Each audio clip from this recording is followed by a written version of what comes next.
All right, we'll get started here in just a couple minutes. We'll have people starting to get logged in. We had people that had submitted questions, so we'll go ahead and go through questions. We'll also take live questions from the comments field.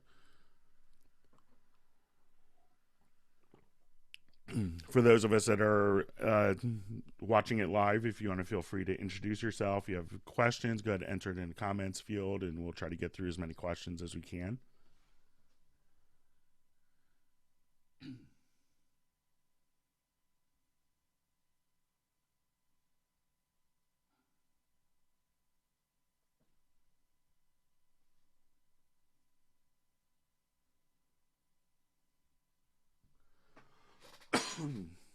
All right, so we're letting people get logged in.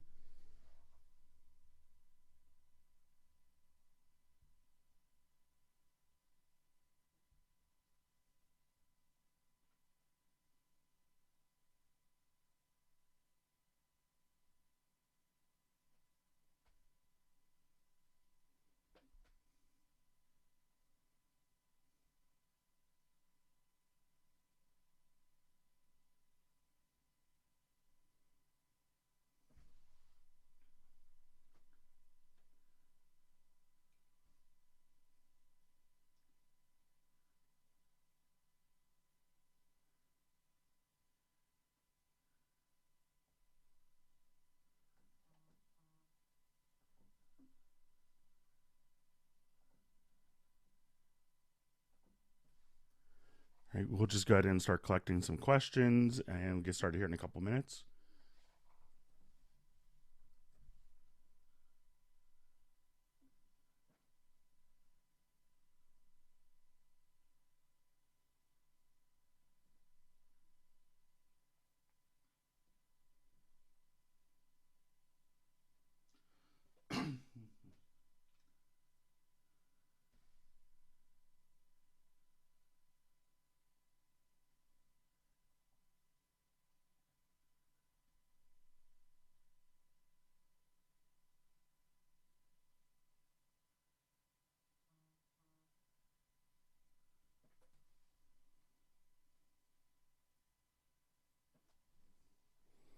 All right, I'm just gonna check. I'm hearing sometimes.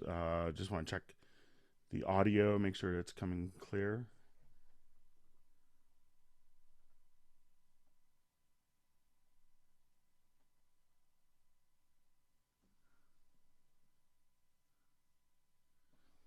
So we're seeing a question: can Cubase load OMF files? Yes, it can. Just go to Import,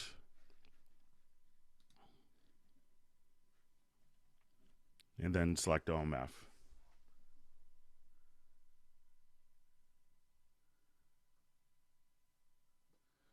Seeing a question on multi-monitor support. We could definitely do multiple monitors. So I have a friend in Nashville who runs 9 different monitors with his Cubase setup. So no problems there.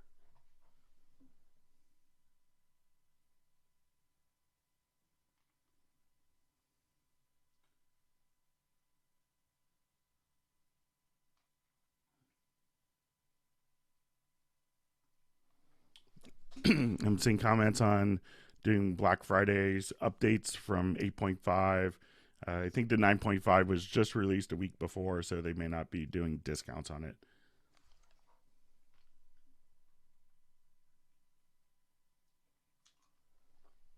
So seeing question, what's the best way of opening up a Pro Tools project in Cubase? Probably the best way is either OMF or doing time-stamped audio files and having that translate over.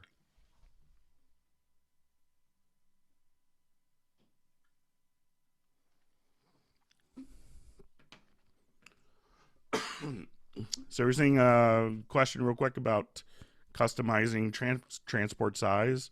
So if you wanted to in the Cubase transport, you can literally come to the bottom here. You can customize different aspects. You could right click and choose which components will be active within the transport as well, but you could also expose and hide different elements.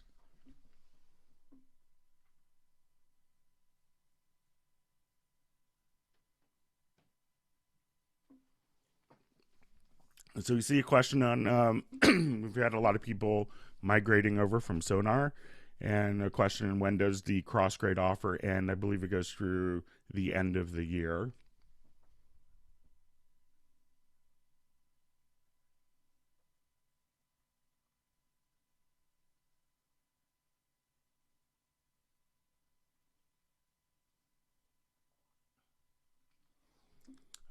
So in regards to the transport being taller, the height is kind of fixed, but there's also a transport you could hit F2 if you wanted the transport to be floating. You could also have the transport at the top of the window by right clicking directly here. So if you want to have transport buttons at the top, I don't know a way to make it taller other than adjusting your the resolution of your screen.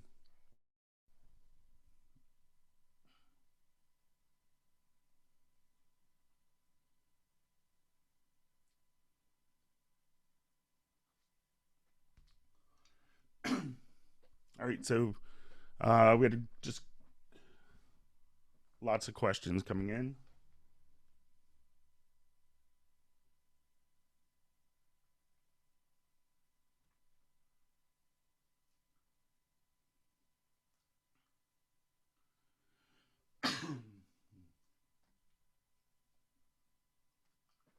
All right, so we'll go ahead and get started. I'm sorry, my voice is a little rough. I had to do a long training yesterday. But let's go ahead and take a look at. So I see a question: is Cubase 64-bit all the way through? Yes, I think there might be one or two kind of older plugins that aren't 64-bit, but pretty much all the plugins that you can see are going to be 64-bit floating point, and we've chosen to go with 64-bit for memory addressing as well. And you can see all the plugins that are 64-bit compatible by going directly to your VST plugin manager. We had another question about this: is how you could organize your own plugins. So as we do this, you could actually just look and see the plugins that do support 64-bit processing. But here we also have the ability to have different types of folder collections for plugins. So if I click here, we could now just say, okay, I want to create an empty collection, or we could give it a name. And you could drag and drop different folders if you wanted to at this point. Just say, okay, let's create a new folder, and this would be reverbs.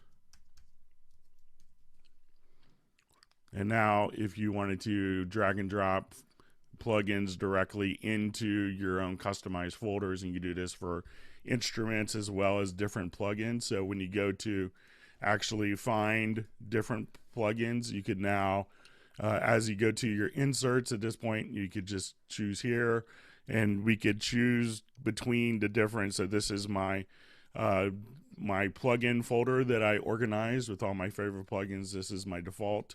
So you can make your own organized presets to have all of your plugins handled and managed exactly how you want to.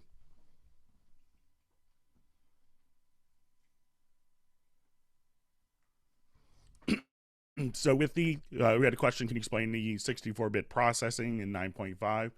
So with the 9.5, when we go to the studio setup, you could choose to have the processing handled at 32-bit floating point or 64-bit double precision floating point. So this adds in making finer, more precise calculations for the audio engine. So you could just simply switch back and forth between 32-bit and 64-bit. When you relaunch the program, you could have that switch. So it's not, this doesn't affect memory. It may not be apparent on every single plugin or every single project, but some projects will benefit from doing the double precision mix engine, especially if you're doing a number of tracks, a number of virtual instruments, to have all the capability of the double precision engine. So that's what's kind of set up with that.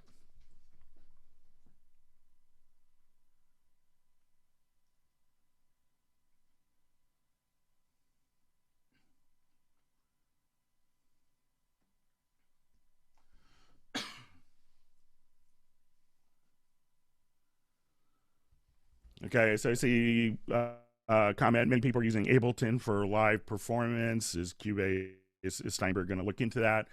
We currently do have a lot of people using Cubase for live performance. Probably one of the most extensive live performance uses I've seen recently was the Hans Zimmer Live tour. And, you know, Cubase ran, I think, 92 days of that tour flawlessly. And it's probably the most advanced tour I think that's ever been conceived or launched or executed. So we have lots of people using it in live use already. So we may see more live performance-oriented functionality coming. I'll definitely pass that on to our product planning that people are interested in that as well.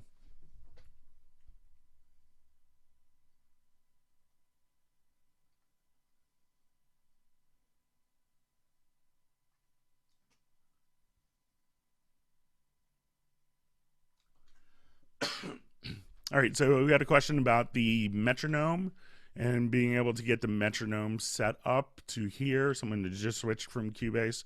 So what you want to do is make sure that that you have this click track enabled, and you can do that by hitting the letter C on a computer keyboard. So if I just want to play back this project now, I hit the letter C. And it could be that what you want to do is to go to your audio connections, and when you go to the outputs, make sure that for one of the connections here that you have the click track turned on and enabled for the output bus where you're expecting it to go. So probably out of your main stereo output, you'll see a column here. So again, go to your studio audio connections under the studio menu and make sure that you have the click turned on there. If you're using it in conjunction with the control room can also have the click turn on and off directly within the control room. So depending on how you have it configured, make sure that it's probably going to be in the audio connections, and make sure that you have the click set for your main stereo output. Then you should hear the click track metronome.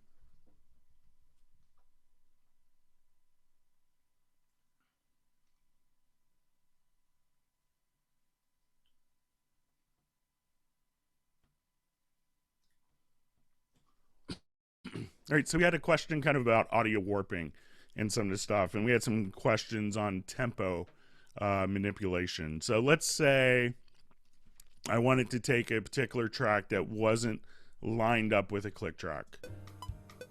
Let's say it's jazz performance here.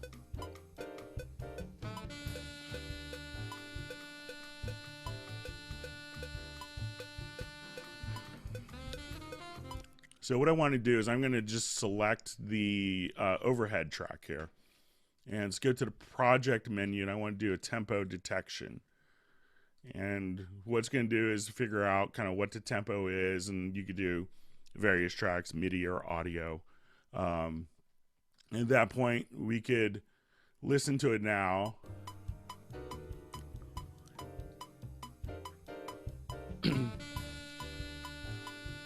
And now it's determined the click track based on the actual musical performance. So I'm just going to move my tempo map up to the top of my project here. And it's created a signature track as well. And it'll do this since it's figuring it out by the beat. We could just have this automatically be placed into 1/4 time. So what I want to do is to find kind of the downbeat of our piece. So today it's going to be probably, we'll zoom in.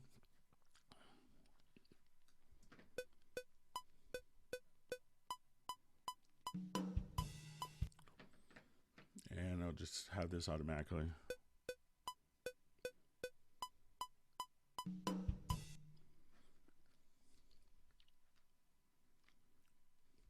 And let me just listen for it one more time. Sorry about that.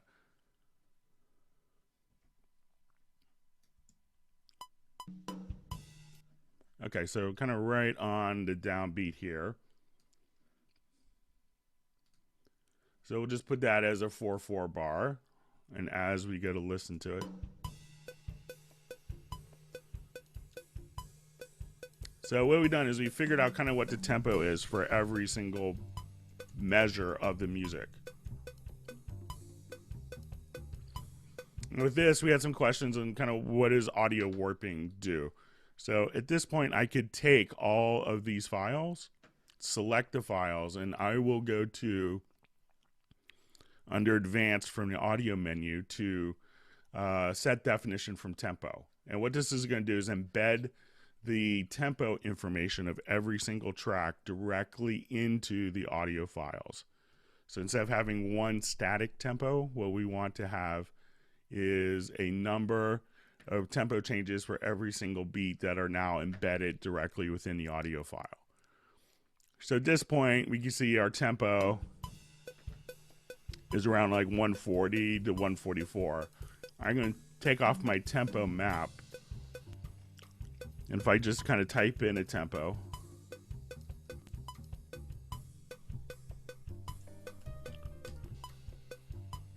all the tracks can now comply to one single tempo.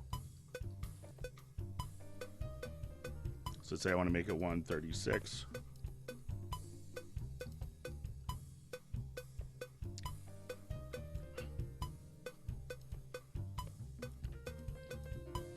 Now, if I wanted to maintain the existing time, so what that is doing is stretching every single measure, every single beat of every single instrument at once. But I could also just kind of take this tempo information here, and if I wanted to just do like, you know, to have the tempo slow down over time.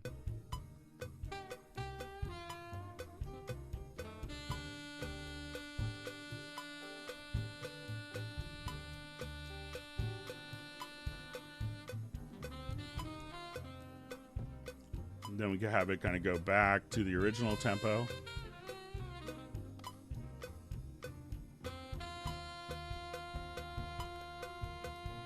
And if I wanted to literally just kind of take this particular tempo here and just be able to kind of make it less, you know, if I wanted to be a little tighter with less variation, I could just do that within the tempo map as well.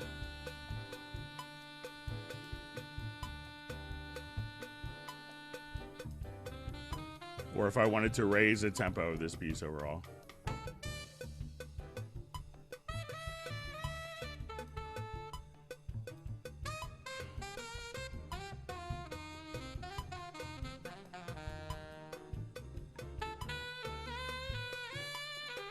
So if you're remixing, we could just simply do that. So if you wanted to have a drum loop automatically follow these tempo changes, you know, you can just now drop any audio file. So if I just wanted to come to my media bay here, I could find different drum loops if I wanted to. We'll find something highly inappropriate here. So if I just drag that loop in, I could place this loop into musical mode. So at this point, I just, from my info line, put it into musical mode. We could have it automatically snap to the grid if you want. And this is one of the new things in Cubase 9.5 is you have an adaptive snap. So I could, depending on your level of zoom, it could automatically snap to the bar line or to the beat, depending on how hard or how zoomed in you are. So even now, if I just throw that drum loop in, this drum loop is automatically speeding up and slowing down.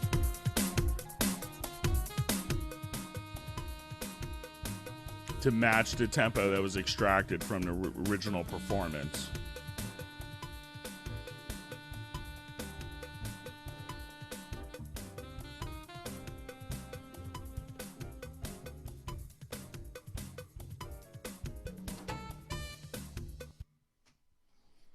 So that's a very easy way of kind of working on that. So we had a question on doing like a headphone mix for a group. And this is one of the things that we could do directly in our control room.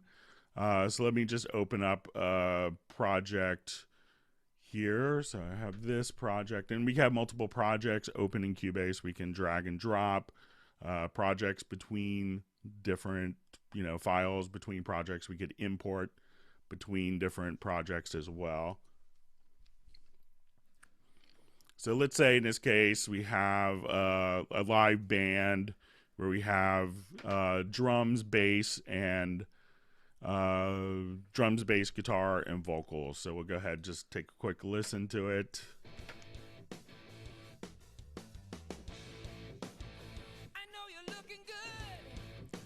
So I'm going to go to my full screen mixer view, which I could just do by, and this could be completely independent and floating. So if you want to put it across several different monitors, have that dedicated. But if we wanted to do headphone mixes, part of what we have access to here is the control room. And we could go to our racks and just activate QSend. So we have 4 QSends. So I have these configured in my studio setup. So what we could do is go to your control room. So as I go to my audio connections, we can have a control room. And the control room will allow you to do monitor switching as well as cue mixes. We could also set up communications for talkback and external input. So you could just kind of right click and say, okay, I wanted to listen to signals coming from an iPad, or let's say if it's a print rig for a composing system, I could add another external input, and let's just say it's a secondary PC. So as I go here, we could just I'm going to select all of my tracks in my console. And you can see there's really no limit to how many tracks you have in Cubase. We have users that I've seen with like 3,200 tracks in their particular project. And I'm going to go over here to my cue. And then what I want to do is to right click. And I want to activate all of the cue mixes. And then I want to use the current mix level. So let's say I wanted to do a quick More Me headphone mix. So at this point, we've mimicked our mix across the different headphone mixes. And now what I want to do is to all my cues will use the current pan settings. So when we come here, we can now, sorry about that, we'll go directly to our selected tracks. So I'm going to select all of my drums in this particular track here and add more drums, and I'm going to activate what we call quick link. And you could use this in multiple aspects of the program. So I'm going to send more drums to the drum headphone mix, and I'm going to send more bass to the bass player's headphone mix. And let me select the guitar tracks. So as we come here, I want to now also send more guitar to the guitar's headphone mix. So at this point, if I wanted to listen to my different cue mixes from my control room, sorry about that, I could listen to my drummer's headphone mix. And I could switch to the bass player's headphone mix.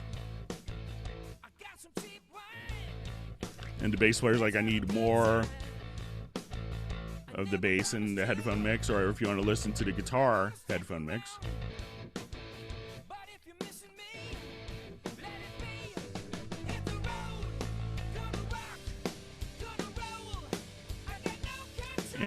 And if you want to listen to your control room mix. So this way you could easily listen to the different cue mixes.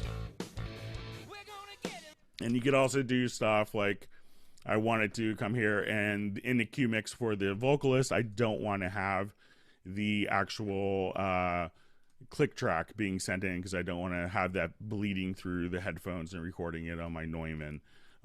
So at that point, you could pick and choose for each of the different cue mixes if you wanted to be able to communicate with them. So you could have your talk back.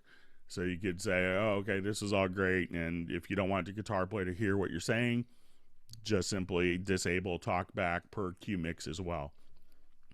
Now also in the control room, if you have your monitors connected directly to your audio interface, you can switch between your different monitors here. So let's say you have Yamahas and JBLs or Eves or NS10s. You could just simply switch, and you also have the capability of adjusting the level between each of the different monitors. So as you switch your monitors, you could not only have different EQs or different plugins on a monitoring, you could flip the phase as well as adjust the gain between your different monitors. And this also gives you different down mix presets. So if you want to listen to your mix if you want to listen to it in stereo, or if you wanted to listen to it in mono, you could just come directly here and have all of your different Q mixes being able to be stored between your different control rooms, to have access to it right there. So if you wanted to do down mix presets with this, you could also do you could do a listen mode. So when you come here, you could also set the listen amount. So when you click on the L button on a particular channel, it could dim the other channels by a specified amount of dB.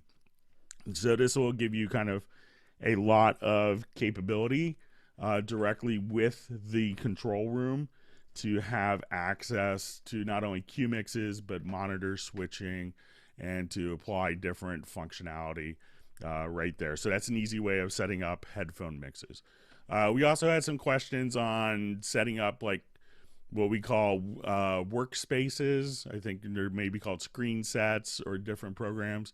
So at this point, you could actually set up different workspaces. So if you like how this is set up, you can add a workspace, and this could be a global workspace or just tied directly into a project. And let's say now if I double click here, I wanted this to be my control, and I want to see a different element here. I want to see even just a quick sample edit. We could now save this as a workspace. So if I wanted to add a workspace, organize a workspace, I could just come here. We'll save this to project. So now if you wanted to just navigate between your different workspaces of different windows that are open, it's very easy to do right there.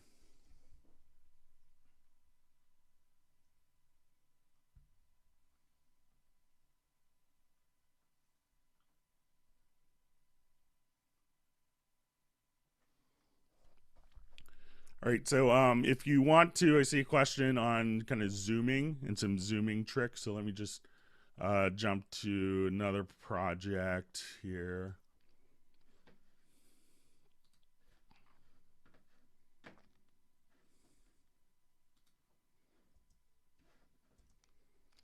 So just take off my talkback.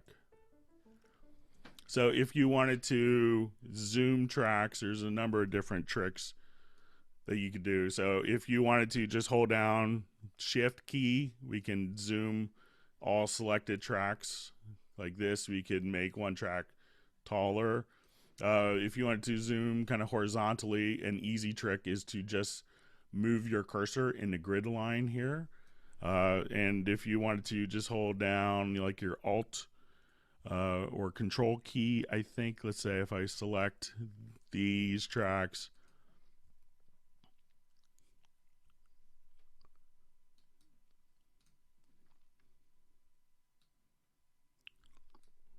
so if I had a modifier key turned on.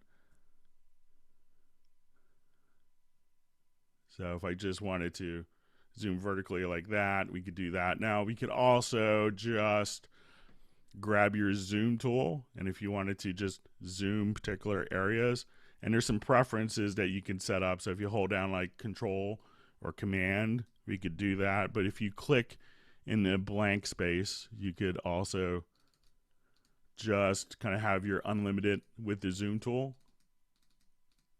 You could go back to like a zoom history. So if you hold down kind of a modifier key, you could zoom vertically and horizontally. If you double click, you could go directly back to where you were. So kind of using, but the main keys for zooming in and out, if you're just migrating to Cubase, will just be G and H. And then you can hold down Shift G, Shift H, Shift G as well. Or just be able to zoom directly like that. So, and there's some preferences that you can have set up to help with how the zooming is operated.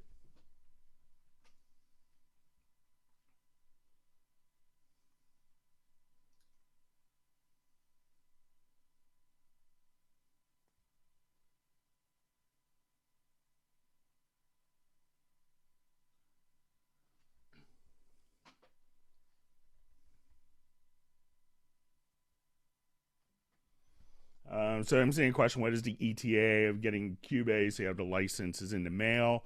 I'm not sure where the shipping is coming from, so it's a hard question for me to answer. But usually the shipping is pretty prompt. But I'm not sure where it's coming from and where it's going to, so it's hard to answer that question.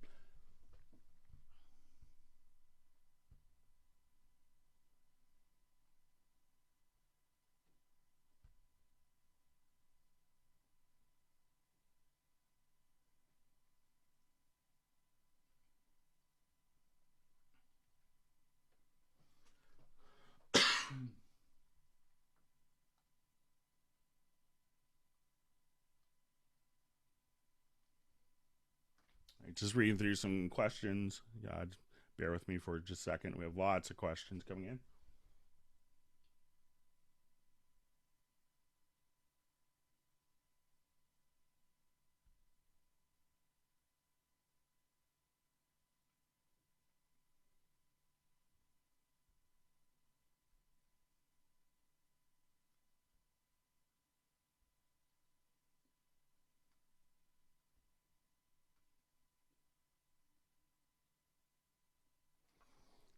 So I'm seeing a question, is there a quicker way to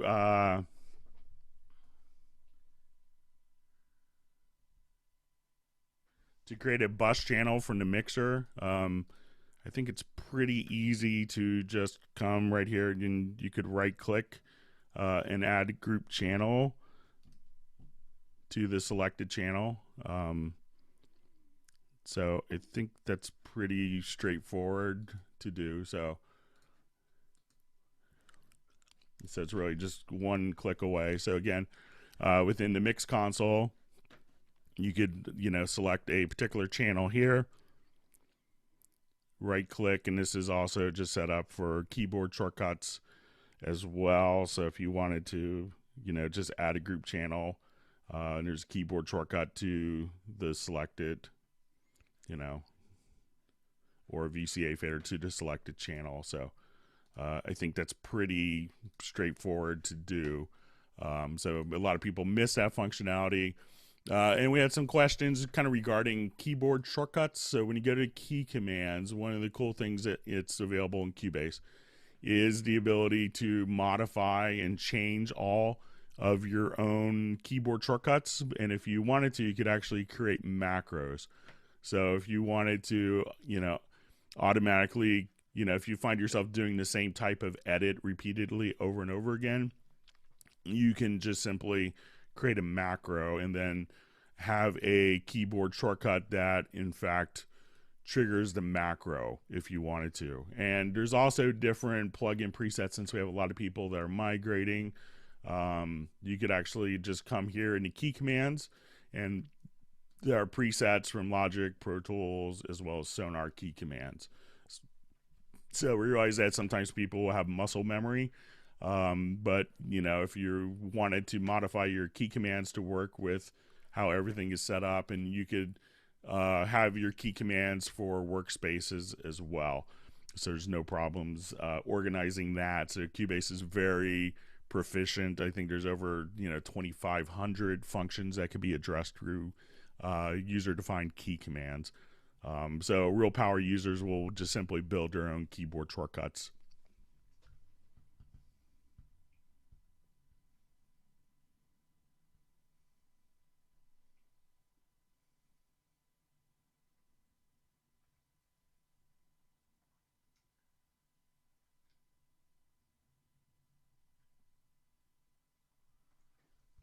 So we had a question from Reading, Pennsylvania. I have one of my cousins lives there, so I've been there many times.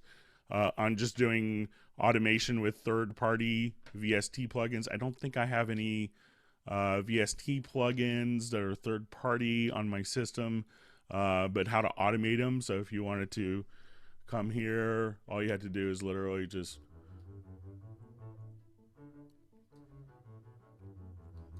place it in W&R, move the parameters, and they're all handled and automated just like that. So whether it's a third party or an included plugin, it'll work the same way. Now we have some questions on working with curves and VCAs as well. So one of the things that we want to do in Cubase, and this is added in 9.5, is the ability to, if you have an automation track open, we can just come directly here and add 4 points of automation.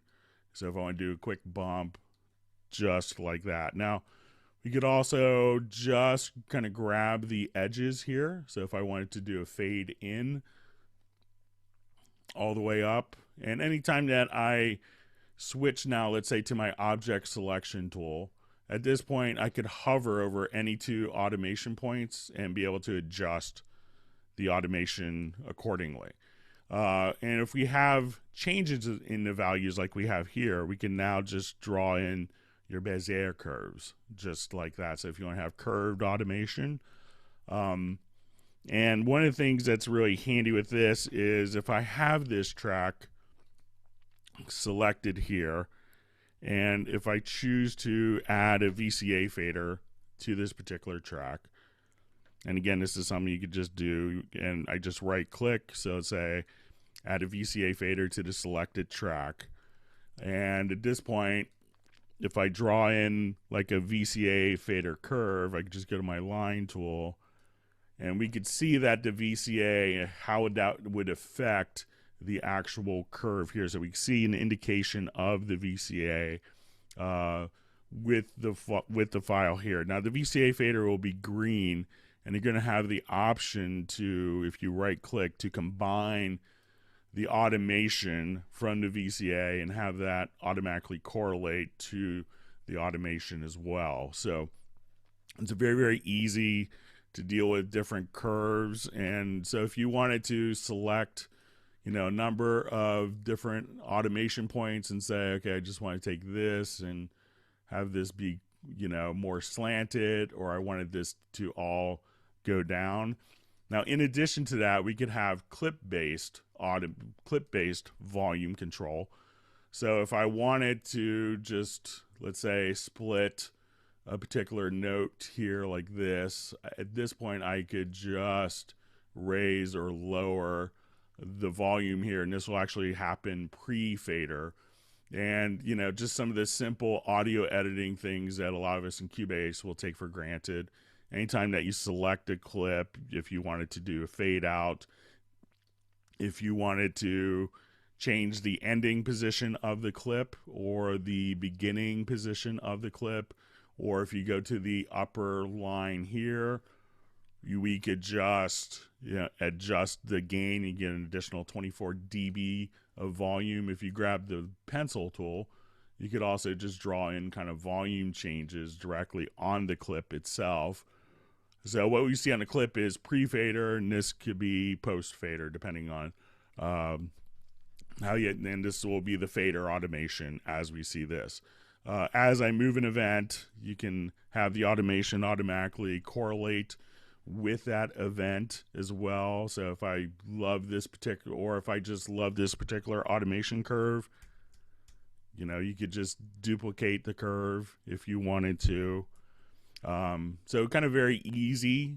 We also can come here if I wanted to, for instance, let's say I choose a new endpoint of this automation.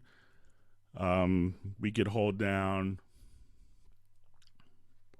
different modifier keys here, and if I wanted to actually just move the contents of the clip itself, we have 3 different sizing modes. And I could also do sizing applies time stretch. Like I say, Let's just make it fit into that amount of time. So very easy to kind of do, you know, a lots of different audio edits within the actual clip.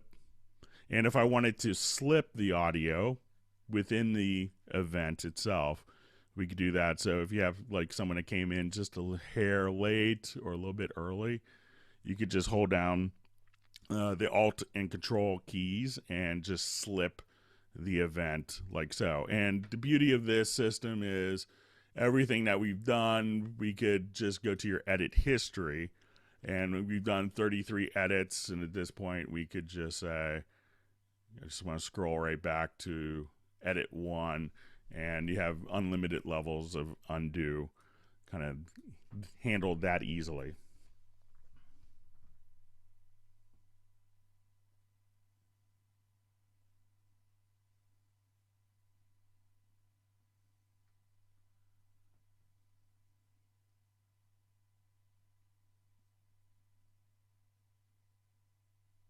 So you're seeing a question, can you copy the automation from one track to another? Yes, certainly.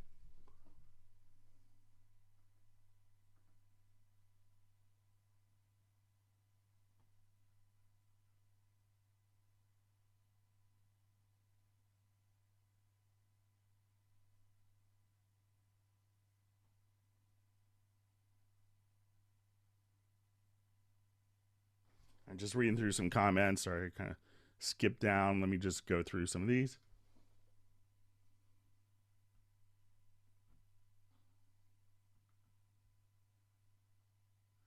Okay, we had a quick question. Is there a search bar for tracks? So let me just, you know, at this point, you could just click right here and find tracks. You see a little magnifying glass. If you just type in bass, you could just search just based on that. So if I wanted to do piano, I could just type in, you know, and as you type in the letters, but you'll see just a little magnifying glass tool. And as you click directly there, you could find the tracks and just type in search, and it'll start to eliminate searches that don't fit. So let's say if I jumped to a larger project here, so I'll activate this.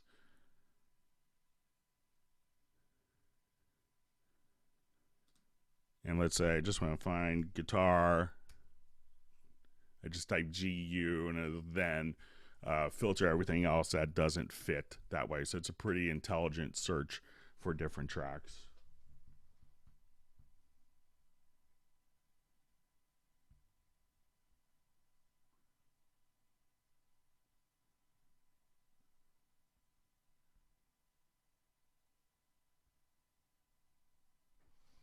See a comment, would like to save the direct offline processing chain like Nuendo. Yeah, I'll pass that along. I would like to see it too.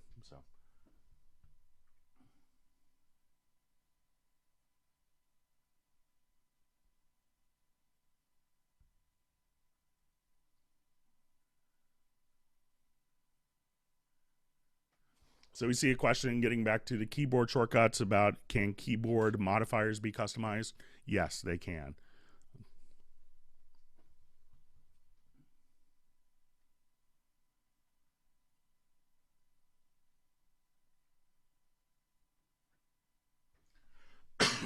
So we're seeing a question, will the same cross-grade deal be available from Sweetwater as it is from Steinberg? Yeah, it has been, and it's been available since Friday.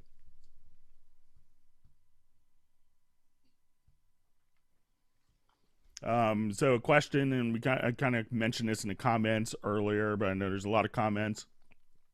Is there a trial version available yet? So, you know, usually we kind of wait a little bit to release a trial version with a new release. But we should see, I'm told that the new trial version should be available tomorrow. So that will allow you to kind of give Cubase a try, and you could you know, run it through its paces and see how it works on your system. So look for the trial version tomorrow is what I've been told.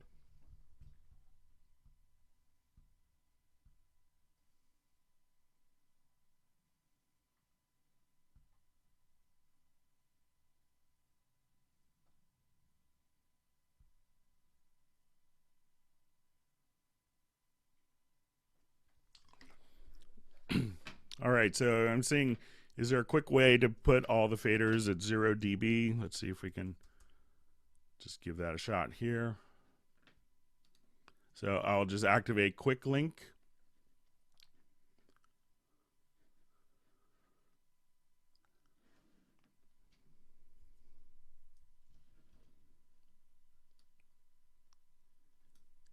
Then I think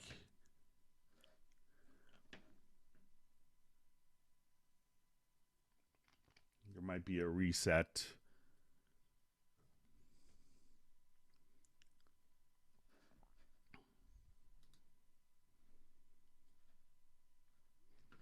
I think you could also set up through a project logical editor preset. I'll see if I come back to that.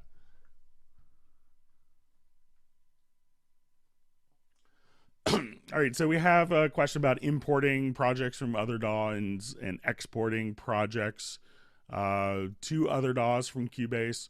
Probably the safest way of doing this is, let me just open up another project that could show this a little better. That's going to have some MIDI stuff as well.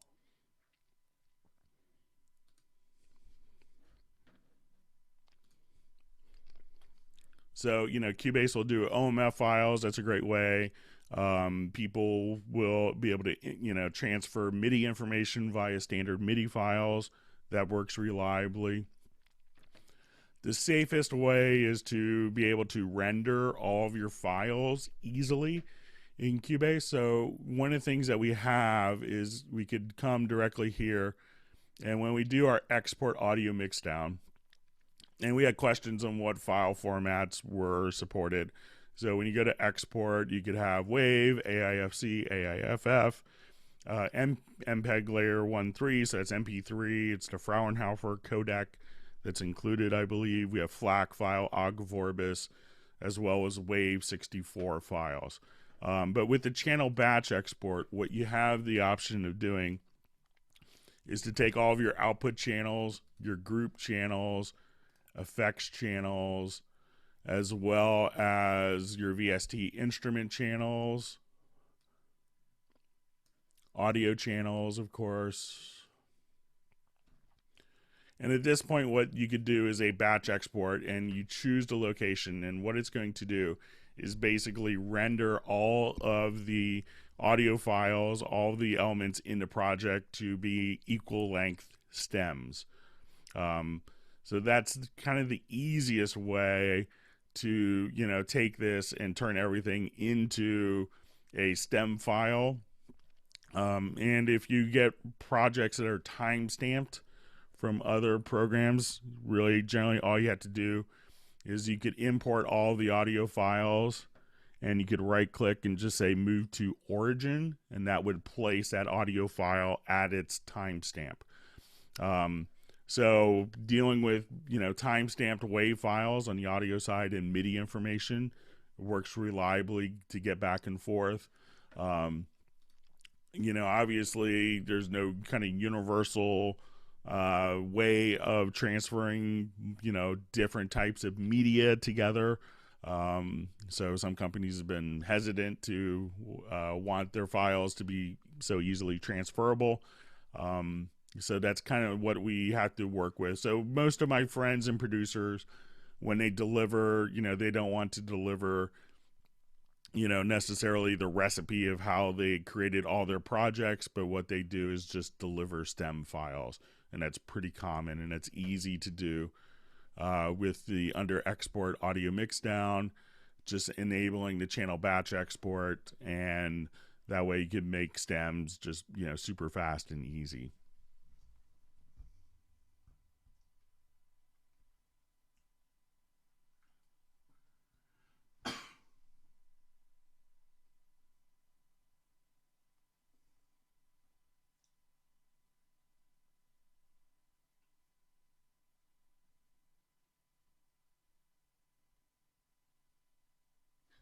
All right, so if you wanted to bounce tracks, there's a number of different ways. So let's say I'll just jump to another project here.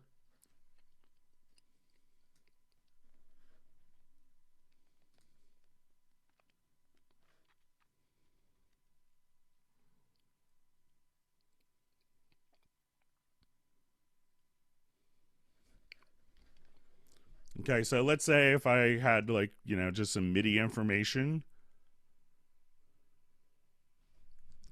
So say like in this particular track, if I had MIDI information, I could just hold down my shift key.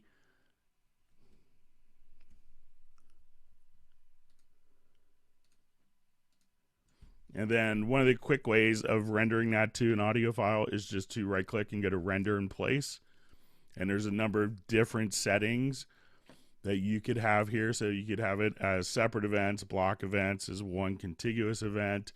We could have it automatically be dry. We could include the channel settings, which would be like EQs, inserts, compression, like the channel strip. We could also include descend effects, or if you wanted to include the the master effects. At this point, we could also include a tail size, but I could just say render. At this point, it'll just automatically create the audio files directly underneath. It could assume the colors and mute the previous segments just like that. If I have a number of different files that have been just kind of laid out for me here, I could also, if I wanted to, just select only a particular track where I've done a number of different edits at this point. I could just do a render in place. So let's say I could do it with my current settings. So let's say I just want to do a dry transfer. And then I wanted to, if I wanted to even remove the source tracks, we could do that, or just have the source tracks muted. So at this point, I could take like my whole vocal file that I've done a number of edits on, and let me just abort that. So say if I wanted to do something a little differently in my settings, at this point, again, I have the track selected. Just right click, render in place. I'll just go to my render settings, and at this point, let's say I just want it as one event.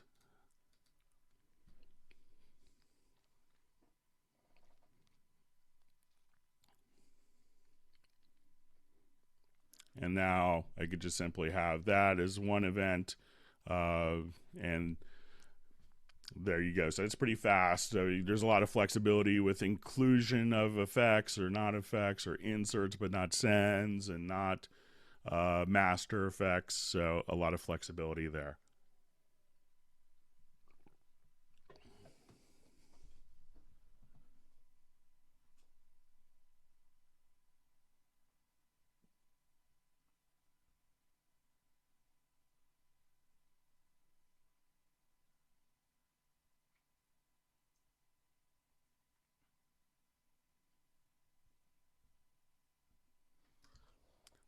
So we're seeing a question, is there, let me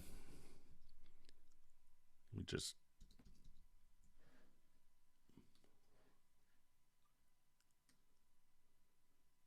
is there just an option of when copying to include or exclude the automation? So let me just jump here.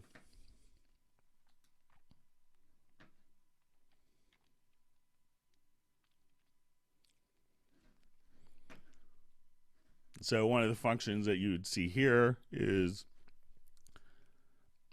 I believe it's maybe under edit, where automation follows events. So you could just simply uncheck that if you want as a preference.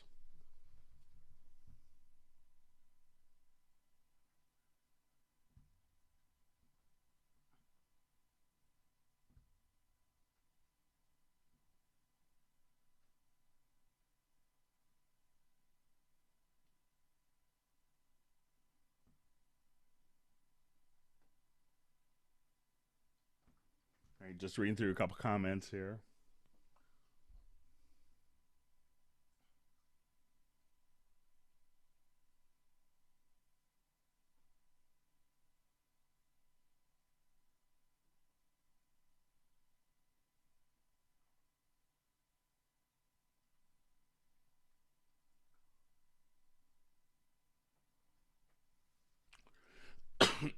So I'm seeing a question, does Cubase does it adapt to your particular edit screen? So, depending on what screen you're in. So if you're here and you right click, you get different tools. And, if you're in a MIDI part and you right click, you have different tools. So these will all be kind of, context sensitive tools based on, stuff that you do, and context sensitive menus. So if you go to other particular functions, if I go to my score editor at this point, I could, just come directly here, and I have different context sensitive tools. And most of the tools, a lot of the tools have modifiers that work. So in that way, it's kind of customized depending upon what level of the screen that you're at, so you'll get different context sensitive functionality here. So if I wanted to take my object oriented, take my object selection tool, and if I hold down Alt and click, it cuts. If I wanted to go to the top, I could adjust the volume. If I wanted to do a fade in, I could just adjust that. And if I wanted to, choose to slip the audio within the event, if I wanted to come here and just move the event, choose a new start position, and again, just slip that particular audio file within the event. You could do all sorts of things like that, again, very easily with that functionality. Now, we had a lot of people that had questions regarding like vocal tuning, because Cubase doesn't have, if it's ARA or ERA support. But let's go ahead and take a quick look and say if we wanted to do some tuning of different things.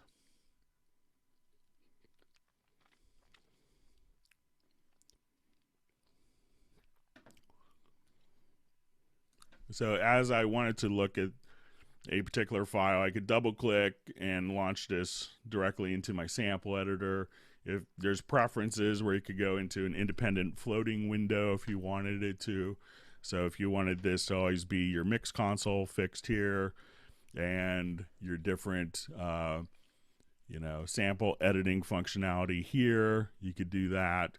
But one of the things that's included is, when you go to your VariAudio, I'll just do a quick analysis of the file here. And at this point, instead of like having to, I've just done my vocal tuning, it's done its analysis here. What did you say?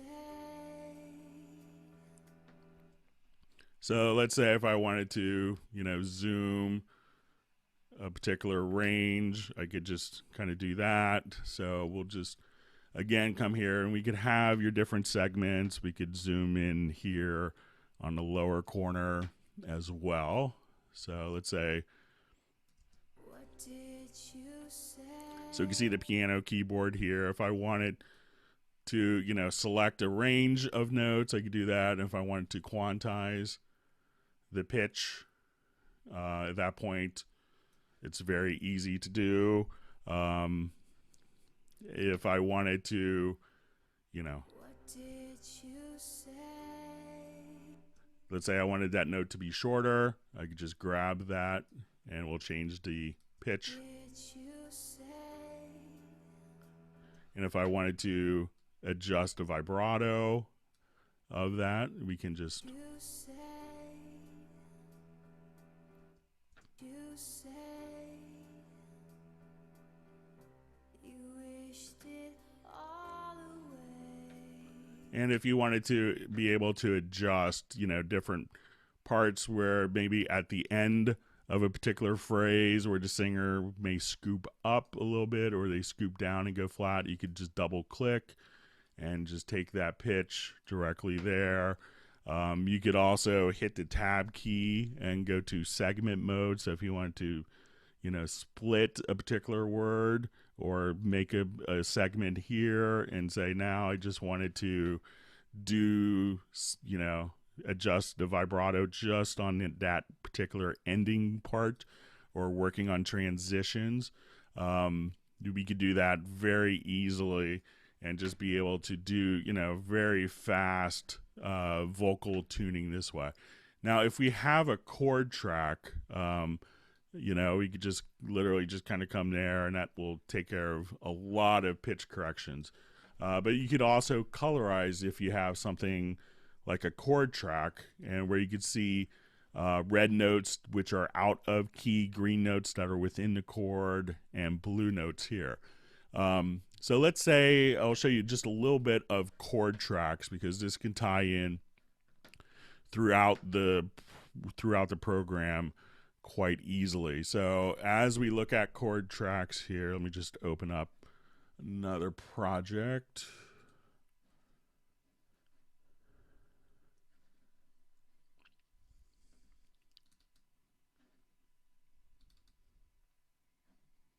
And a lot of times if you're just looking to maybe start off an idea,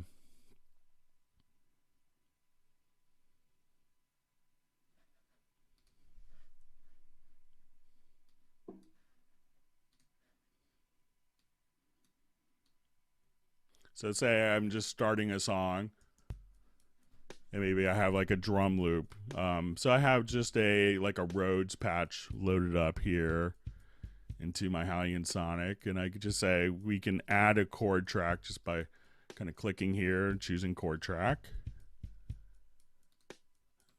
So let's say if I wanted this to be, like in the key of F, I could say, okay, let's do F, and then I could add a chord. We'll make it a B flat, and let's say we'll end with a C chord. So what's kind of interesting is you could actually, at this point, just take different chords. But if I have a song, what's interesting is the ability, let's say if I'm here,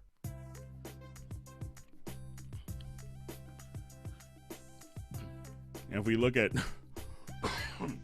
the different MIDI parts here, I could say I want to start off, and we'll put in a G chord, and I could have MIDI and audio parts just automatically follow. And let's say I want to do like an E minor chord. So I could just take existing information here,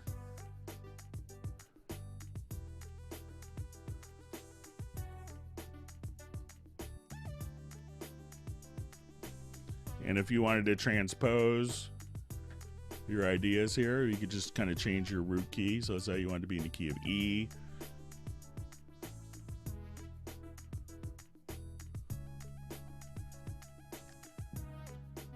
And again, as I transpose, if you look at all the MIDI data here, this will automatically just kind of carry over. So put it back to G. But we could also kind of do this for, let's do kind of an extreme example of this. I think I have a Bach piece here I could open up.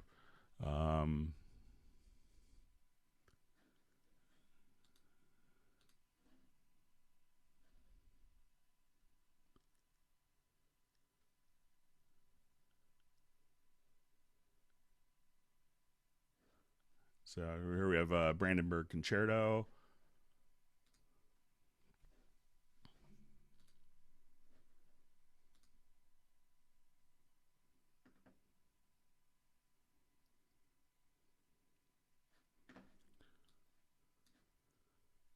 And here I have a chord track that I just kind of did the analysis of. So let's say or just get some samples still loaded up.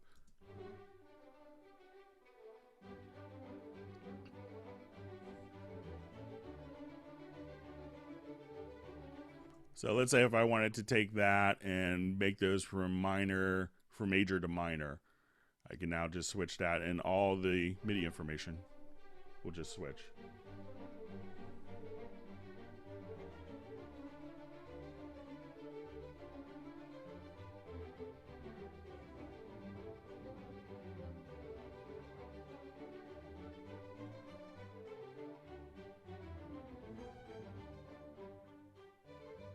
And let's say here I want it to go to, you know, the relative minor instead. So we'll just get to, so as we do that turnaround,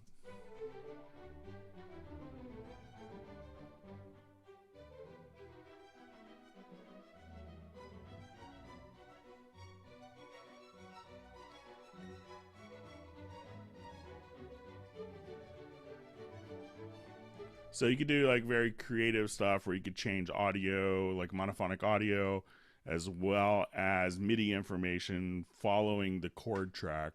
And it's really easy to kind of input chords, but we could also tie this into more vocal tuning. So if I wanted to jump directly to more tuning,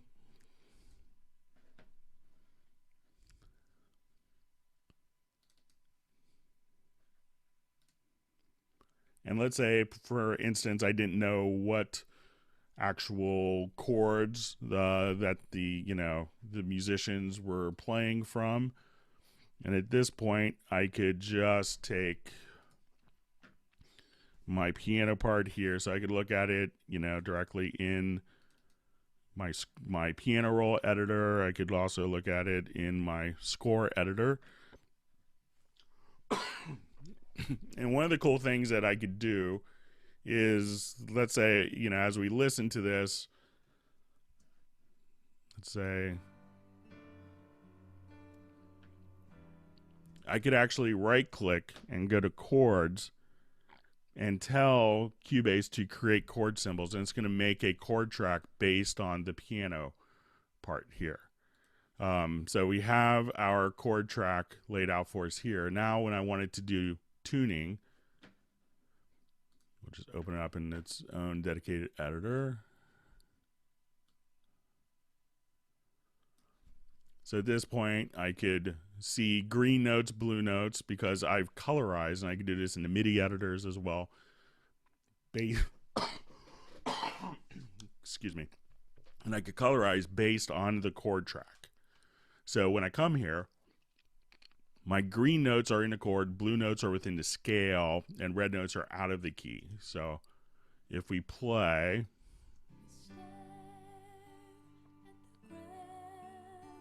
so if I move this to a red note, I can know that without even really looking that that note isn't going to work musically.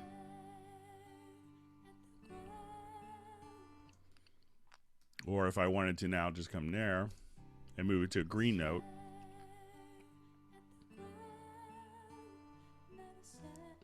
and let's just make that just a little longer.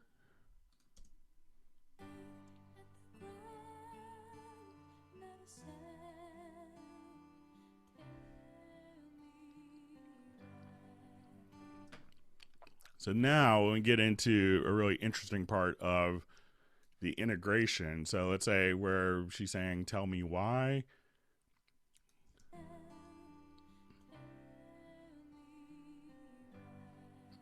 So at this point, I could just select just that region and go to my audio menu and say generate harmony voices. Let me just adjust my range selection here. Okay, I'll just, and now we go to generate harmony voices. I could generate up to 4 harmonies. Hit OK. And I'll just adjust the levels of these down just a hair. So now it's going to make the harmonies based on the chord track that we derived from the piano.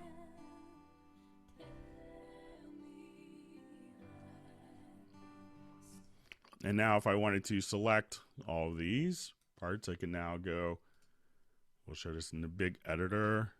And at this point, I could just see all 4 harmony parts within one particular screen. So this way you could actually have it generate harmonies, edit multiple parts all within the one screen. So you could do 5 parts using kind of the VariAudio editor. And again, how that ties into the chord track is pretty slick. So that's some great functionality with Cubase. So I'm just going to look through a couple comments.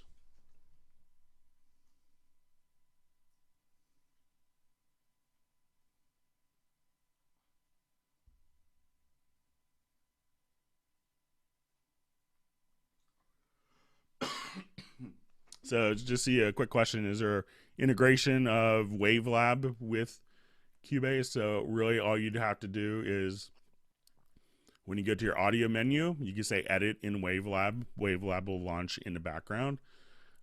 We could also just simply, and also when you go to Export Audio Mixdown, at this point you have a post process, so you could just launch it directly into Wavelab from there as well. And if you're in Wavelab, there's kind of a two-way communication. So if you're in Wavelab thinking that you could fix the hi-hat in the mastering, but you're not really able to, you could then just simply in Wavelab say open the Cubase project, and the file where that project came from would actually just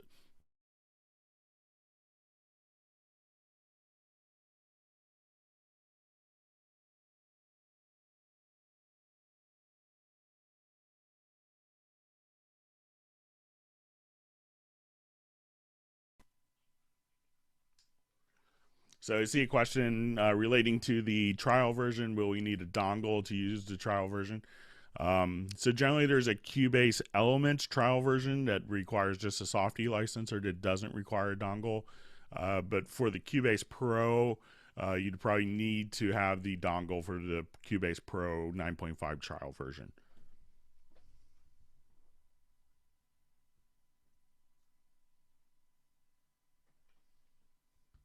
And I see a question: can I try 9.5 for 30 days if you tried 9.0?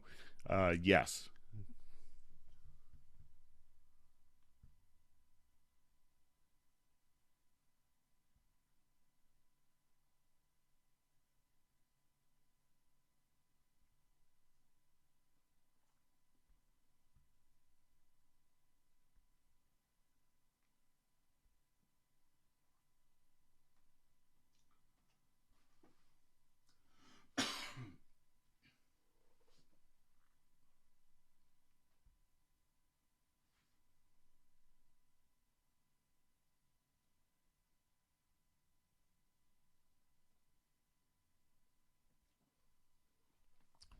All right, so we had a question. Let's see if we can get this from an insert. So we had a question just on different colors for different tracks. So you can have 16 default colors, but you could also just come over here. If you go to your project colors, you have the ability to add, if you wanted to append a new color. At this point, you could just come over here, see a full color wheel. So at this point, you could select different degradations. I'm not a graphics person, but you could see that you could have, a plethora of different color choices, and you could increase the sensitivity, the brightness, or saturation or hue of the different colors as you add them. So we allow people that will customize a lot of different coloring options. Now, we also had questions regarding metering that I wanted to go over. So let me just jump to another project here. So say if we go to this project.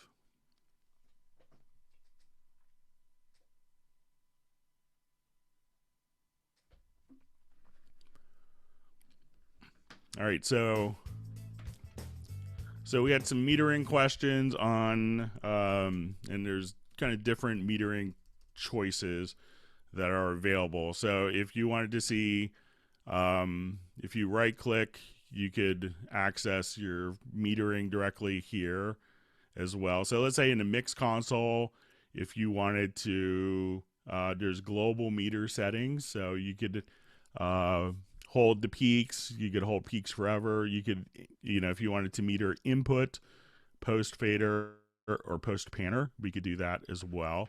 So you could change the metering position just by right-clicking. If we're in our full console, we could also see some different wave meters here. So if I wanted to right-click, we could just have wave meters, so you could actually see the waveform of what's going to happen. So you say, what's going on in this track? You could actually just navigate and see the waveforms at different meters. So if you're wondering, like, okay, I don't see anything going on here. Is there any audio? Is it a mic that's not being used or a channel? Then you can say, oh, it's just a floor tom channel. Now within the metering here, there's very extensive metering options. So you have wave meters. You could have this be, your PPM meters. If you wanted to change the coloring of the meters, you could go into your preferences. And at this point, just say, you'll see just metering appearance.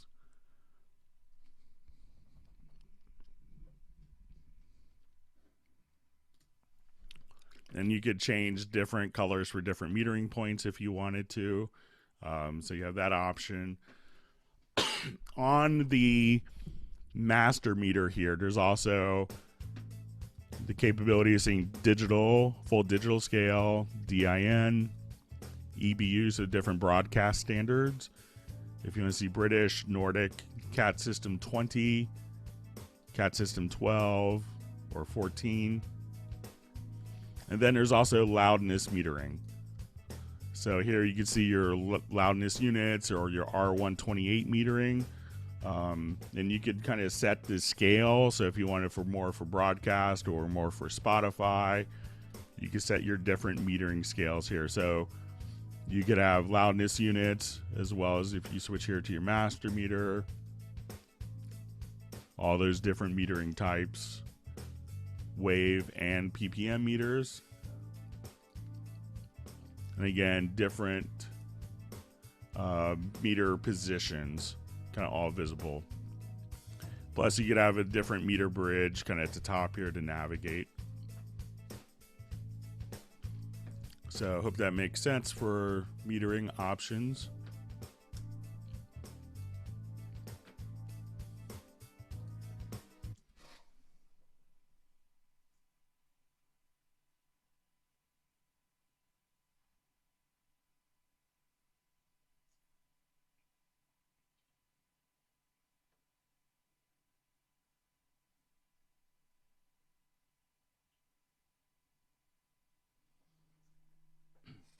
All right, so so we had some questions regarding the Cubase channel strip. Let me just get a drink of water.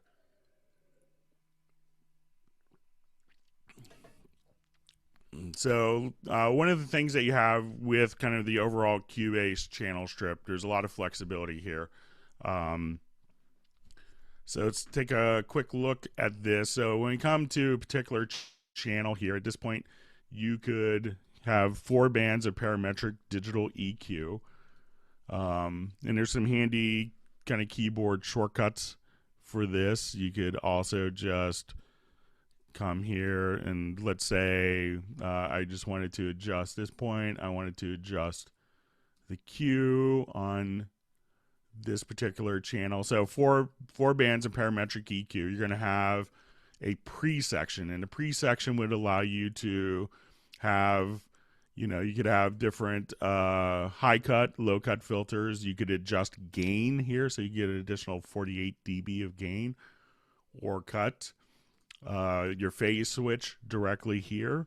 So you have 4 bands of parametric EQ. The outer bands could also be shelves. So you have low shelf as well as high shelf on the outer band. And as you wanted to adjust, there's some modifier keys that if you wanted to, bypass a particular band. So you could come here and see the frequency. Like, let's say that this song is in the key of G, for instance. You could go to the frequency here and just type in G3. and that will move the note to that particular pitch. So if I wanted to put it at G2, at that point you could just easily move it based on the pitch. And as you move, you can see that you'd see the pitch indicated here, plus how many cents, how much dB.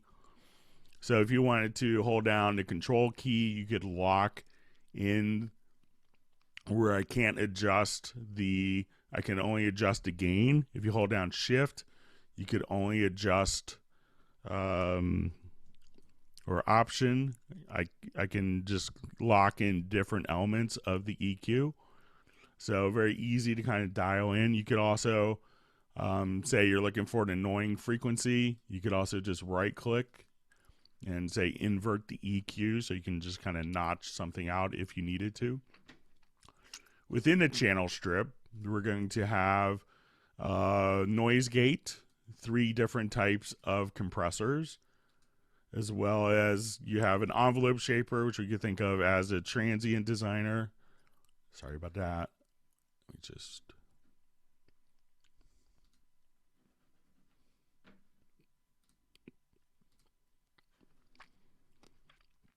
or a de-esser. So let's say you want an envelope shaper. There's 3 different types of saturation. So magneto, tape saturation, and tube saturation.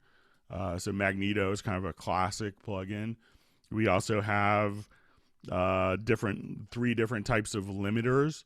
And these can be, if we just kind of click on their strip here, we can actually change the order of these and where the EQ position is on this particular channel. Now, these plugins that we see here are kind of subset features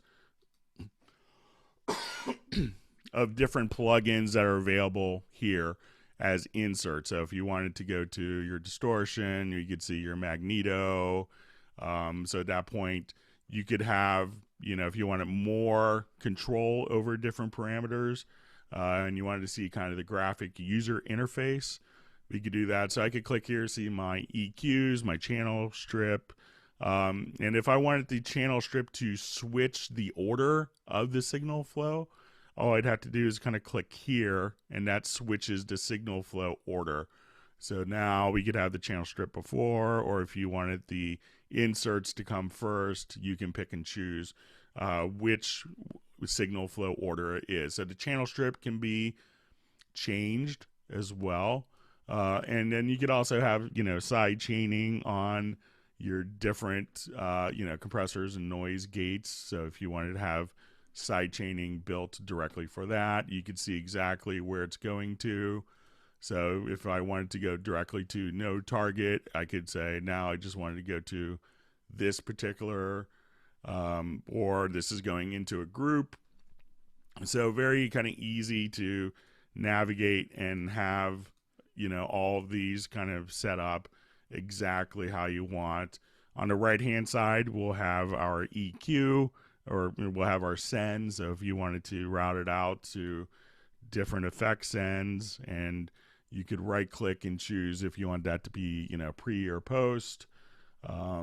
So different options there. You'll have, your volume fader here. We could also just right click if it's on a stereo track. It's probably all mono in this project, but if we added a stereo track at this point, we could add our stereo track. And when I go to the panning for this particular track, you'll have different panning options. So you could, if you wanted to be a combined panner, so if you wanted to just, say I want that more focused on the left or right, or, less dispersed, or if you wanted to set up a stereo balance panner, you could have that set up, just kind of as easily. So pretty easy to work with channel strip, but all these channel strip plugins are kind of, visually cut down versions of what we have as included plugins as well.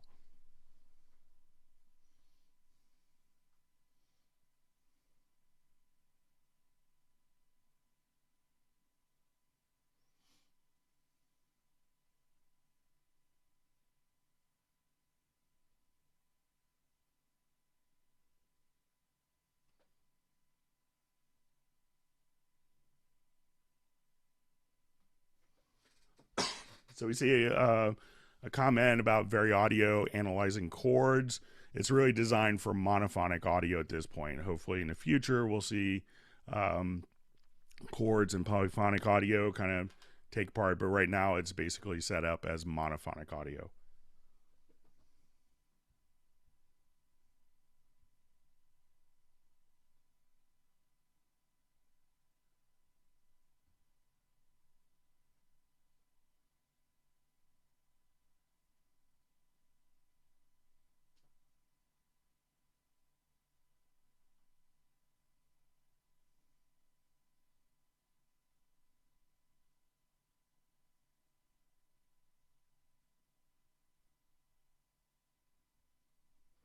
Just reading through some comments, just bear with me a minute.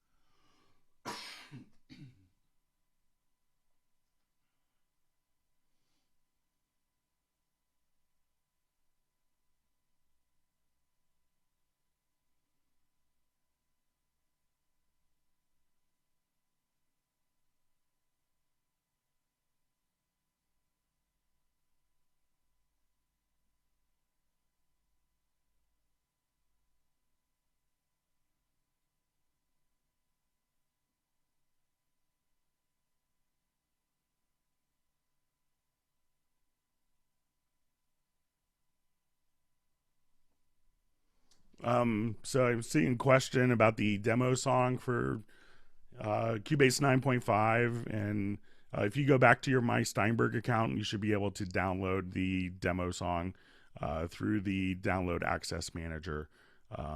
So you should be able to get that at any time afterwards.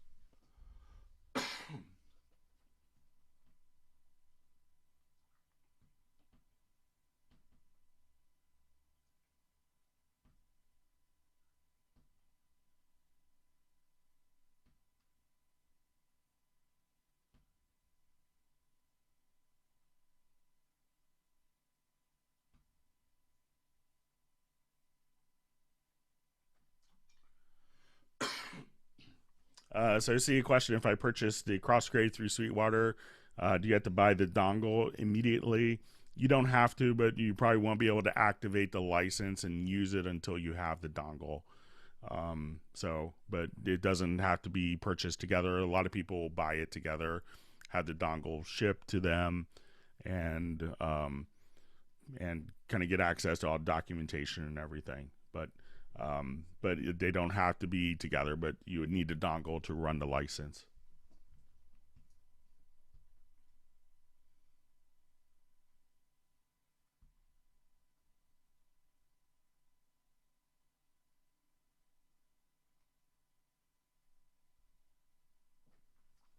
All right, so another question, just in case you missed it: when will the 9.5 trial version be available? Should be available to download tomorrow on the 29th.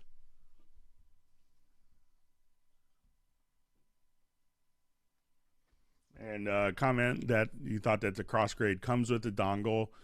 You could buy, I believe that you could buy the Crossgrade with or without the dongle, because people may have it for other programs such as, VE Pro or Wavelab.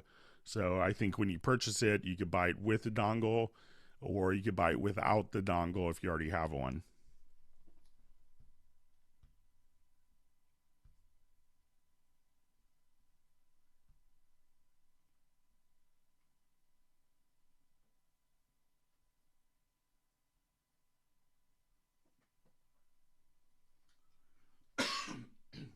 So you see a question: why don't the waveforms automatically update to reflect the meter processing? Because the audio, it's showing what the audio file is.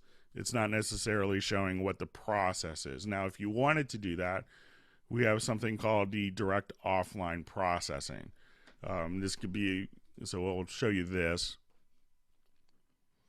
And this is new to 9. So let's say if I wanted to take something that was a little more atmospheric on a file here, and I was doing like maybe some sound design.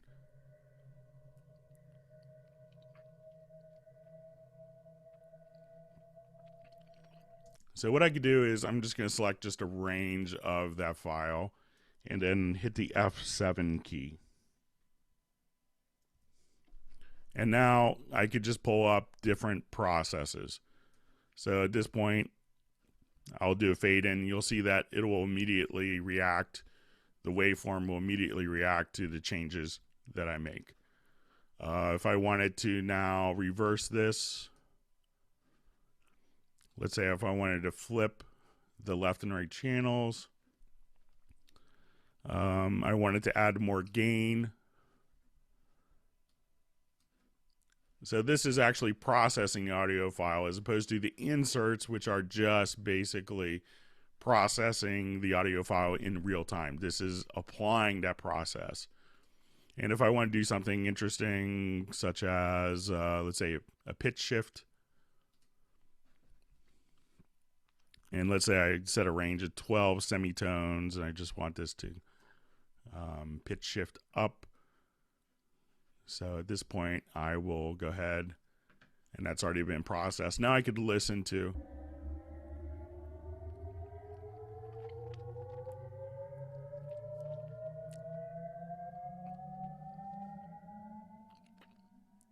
that particular audio file. But let's say if I wanted to just take the reverse out, I could just bypass that and play it and see what that sounds like. Or if I wanted the gain to come directly after the fade, I could change the order of the processes.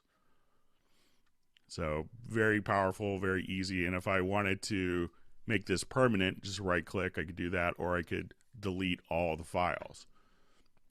Now if I select a different file here, I could also, some of the plugins, I could also just come here and let's say I just wanted to add a delay. So let's say just a stereo delay on that file, and we could add a tail automatically. So if I undid that, as soon as I go to add a plugin, you'll notice that the length of this particular file will just change. So we'll just choose a stereo delay, and now that file will play back with the effect.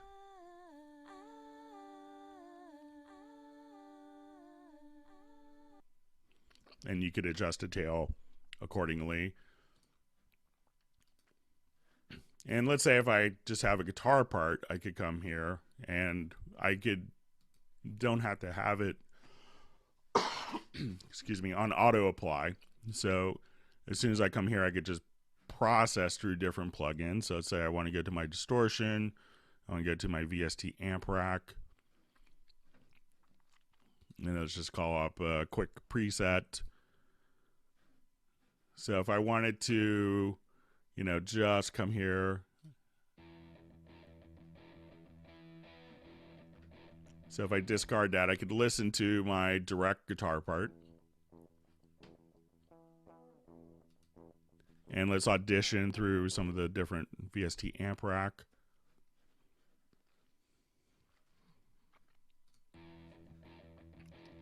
Then if I wanted to apply that, and let's say I want to run it through like an EQ. At this point, I could just do like a graphic EQ, audition it before committing.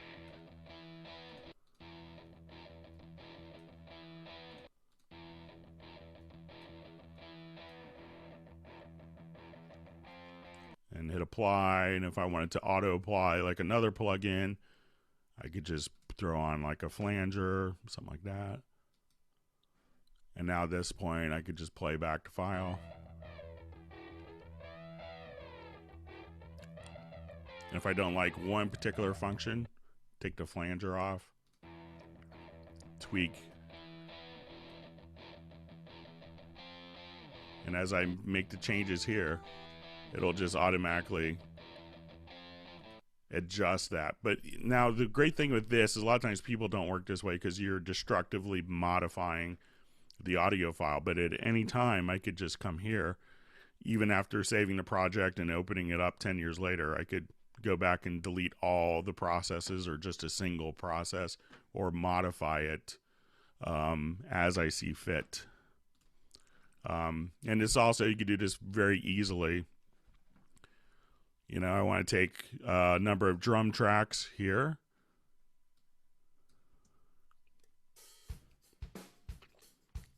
So I could take all those drum tracks and let's run it through just a bit of the tape saturation.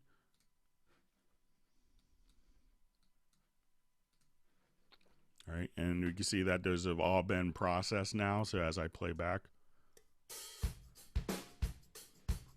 I can say the bottom snare mic, I could just select that, and let's just come right over here and do a phase reverse only on that particular track. So at this point, if I could select this file, I can see I could undo just that particular section, or if I wanted to undo just a phase reverse, I could do that independently. So every single offline process could be done independently so that you can have a tremendous amount of control. So I could just say is just delete all, and then you're right back to where you were. So very fast. So if you want to see the result on the waveform, you just do the offline processes, and it gives you a tremendous amount of flexibility that you, a lot of systems don't have, because again, you could selectively undo in a non-linear fashion at any time afterward. So it gets to be a very slick way of working, especially if you have kind of a modest computer. You know, you could just play back the audio files with a tremendous amount of processing. And I've seen a number of comments about not being able to save presets. That was just added into Nuendo. I'll pass it on for Cubase users as well.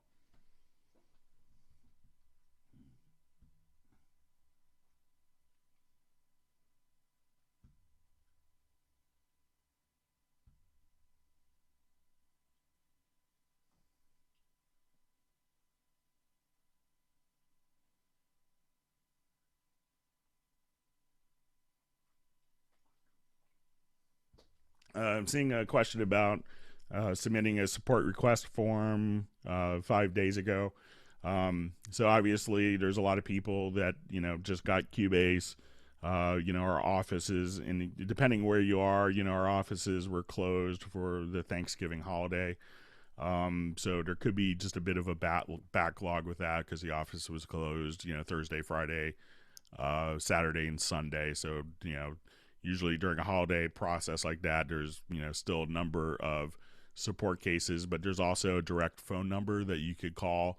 So once you get to your, if you go to steinberg.net/support, and it should be kind of geo-targeted to your country. I know in the US, we just kind of added our phone support back, so you could just call and talk to a live person as well.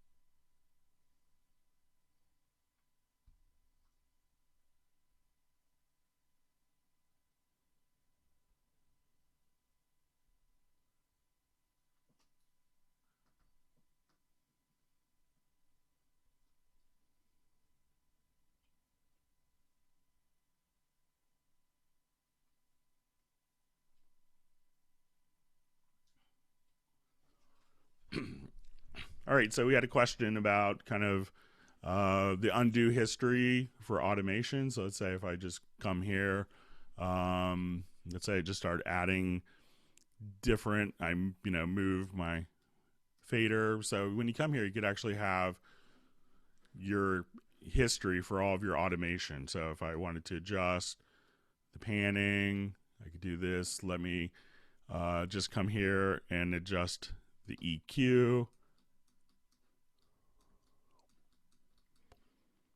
I wanted to just go to, let's say, my channel strip and adjust the noise gate. So I come back here, adjust the master fader. I wanted to go to, you know, my inserts.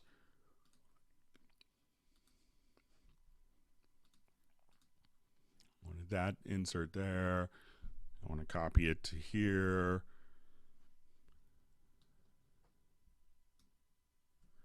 I wanted to add another insert. And let's adjust our de-esser.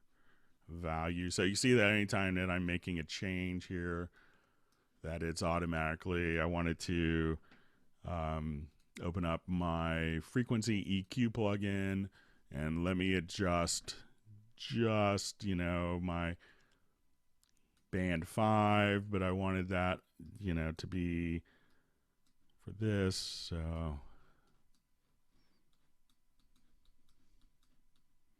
So now, just like you saw in your edit history, your mix console history can be undone. So all of your automation, say if you actually accidentally grabbed a fader, you just hate it what you did to a plugin, you could just simply go right back there and have, again, your mix console history just laid out that easily.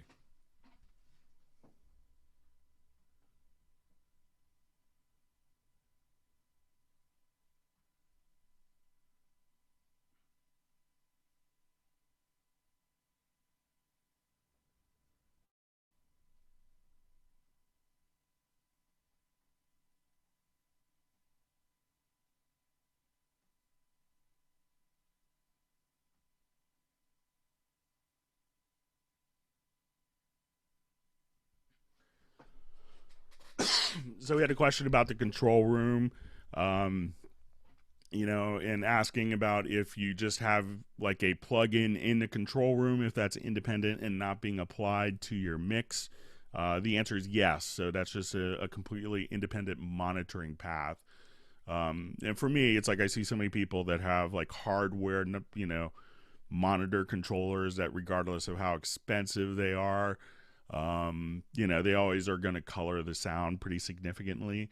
But, you know, with the software control room, you're just taking the audio straight out. So, you know, you have a lot of flexibility with, you know, different monitoring options, being able to switch. And, you know, one of the great things for me is just the listen bus, you know. So let's say if I had, you know, my drums playing here.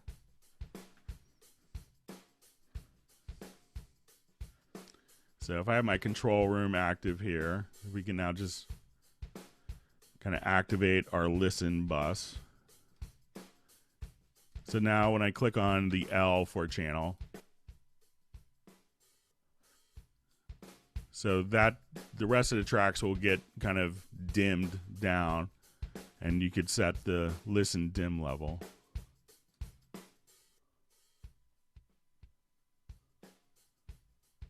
So if you want to listen to a track in context,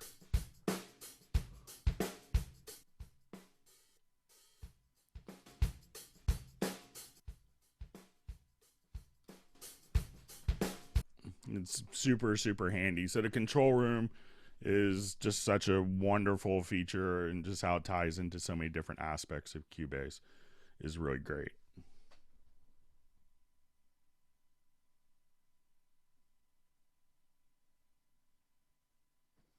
All right, so I'm seeing a comment that just opened up Cubase and sound is only coming from the left channel, even though you're seeing monitoring on both.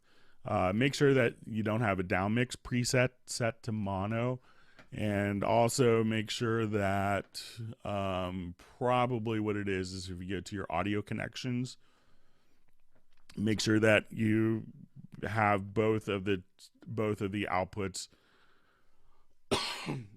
excuse me, defined for your monitor setup or your outputs here.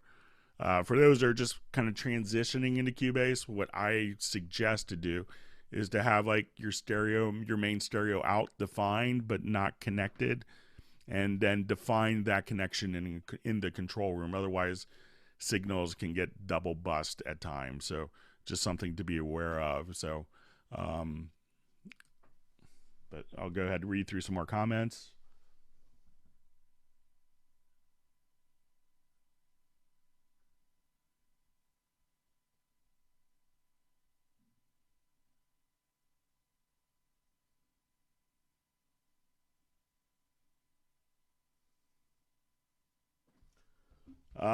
So we had a question, were there any changes in hardware inserts? And for those people that are migrating, one of the great things that you could do is, and it doesn't necessarily have to be a hardware insert or a software insert, but if you have hardware that you want to incorporate, if you go to the audio connections menu, you can go to external effects.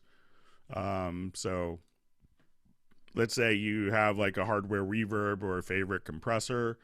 At this point, you could define where it's connected into your audio system. So you can define your inputs and outputs of where that's physically connected. And now when you wanted to use that hardware insert, at this point, you could just go here and you'll see under external plugins, like my lexicon. Excuse me. One of the things that you want to be able to do, so, you know, depending on your system setup, is to use a number of, you know, it could impose latency going out of your audio interface back in through converters or of the hardware itself. So if you wanted to, you could just literally come here and ping the system, and that will measure the latency of the audio path for your external gear and automatically compensate so that when you use an external process such as a reverb or a favorite compressor, EQ, that it's going to be in time. So, you know, we have a lot of users that have tons of outboard gear. You know, you think of, if you look at pictures of Michael Wagner's studio, you know, he has tons and tons of great outboard gear, and he has it all kind of configured into his converters so that he has access to it directly within his Nuendo and Cubase systems. So that's a great way of being able to work, but nothing has really changed from previous versions. But if you're kind of new to Cubase, that's a great thing to be aware of. So when we come over here, we also had some questions about how to get your control surface set up.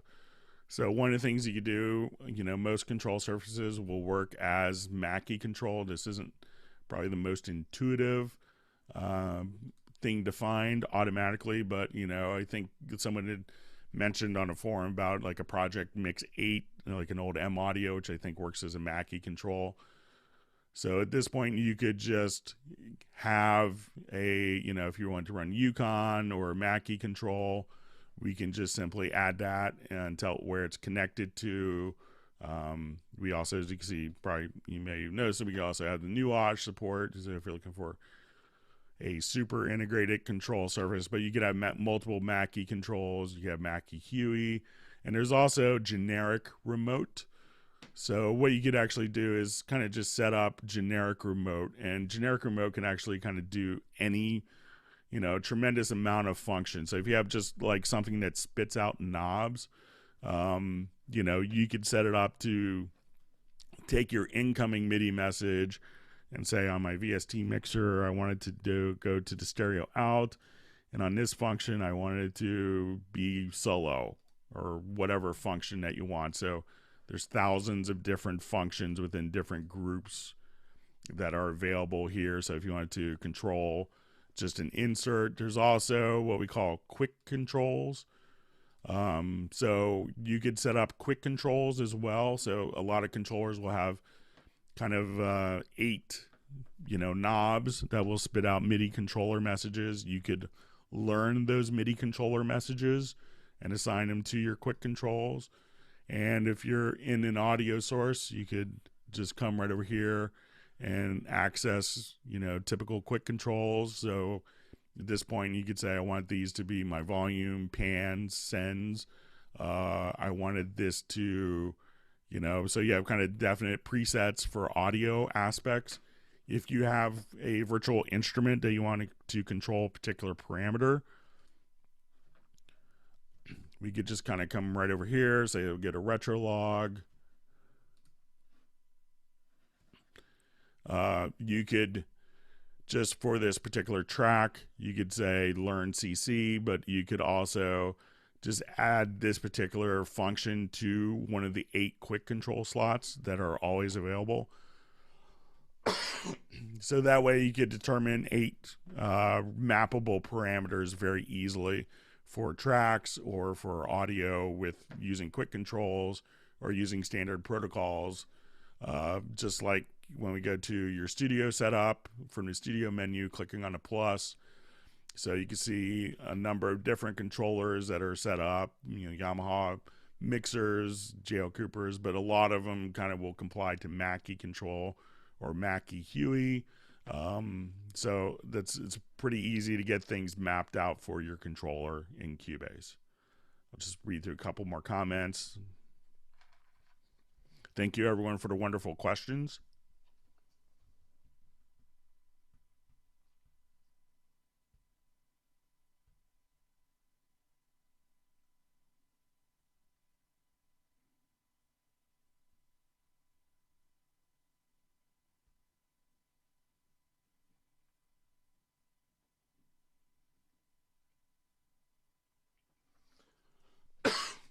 So we had a question regarding the control room real quick that I noticed. So if you click on the inserts at the bottom, you could have, inserts here as well. But you could also have inserts per monitor if you're so inclined. So you could have inserts directly on your control room for monitoring purposes, or if you're using like room correction software, you can use that directly within the control room.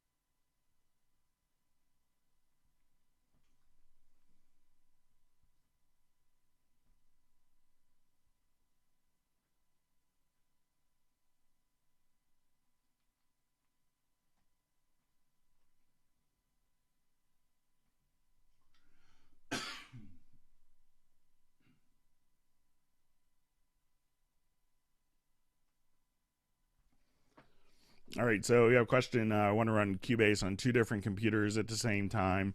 So what you would need to do is have 2 licenses with 2 USB, 2 USB-E licensors.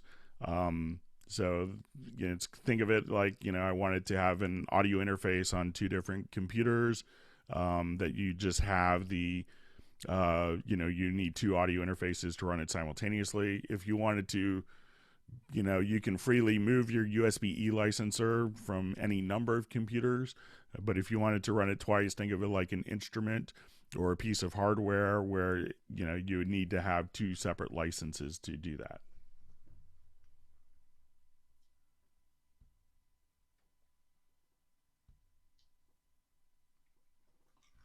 All right, so question, does Cubase support running 2 different interfaces at the same time? On the Windows side, we use ASIO, and to kind of maintain clocking and different stability, under ASIO, we kind of use 1 audio interface. And on the Mac side, you could use aggregate devices, but that can compound the latency. So if you need more, connections for headphone outs, consider an interface has more outputs or expansion capabilities, like an ADAT light pipe expansion that can give you 8 channels of additional input and output.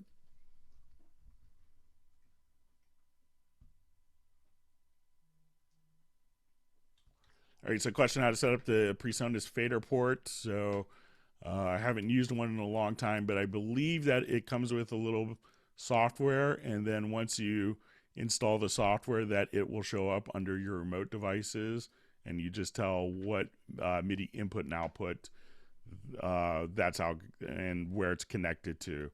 I seem to remember some questions with the fader ports not being updated for more current operating systems, but if it's working with current operating system, that should be all you need to do is define it in this studio setup here.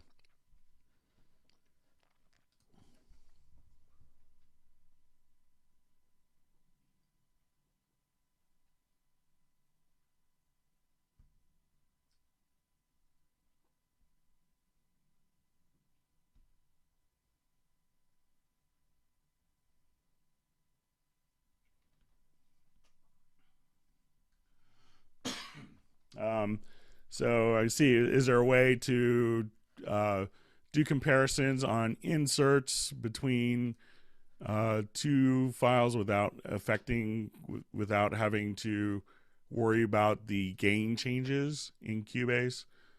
So let's say if I come here, I could have one setting. Most of the time there's kind of like an A-B setting. I'm just kind of blanking on it right now. Let me just see if it's another.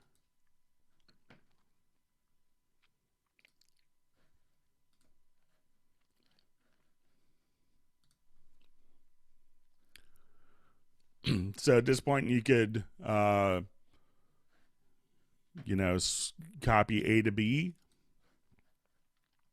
and let's say you wanted to now switch, you could now just simply switch to B setting. So you could do that. It's not necessarily going to automatically deal with the gain changes. The only thing I know that does that is the smart bypass tool in Wavelab.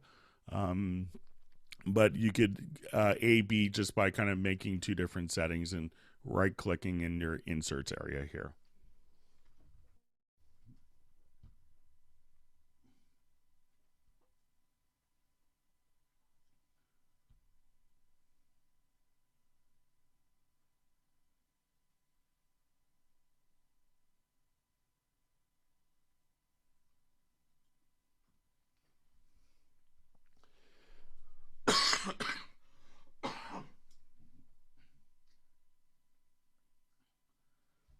So we had a question about linking two different copies of Cubase together. We do have a technology called VST System Link.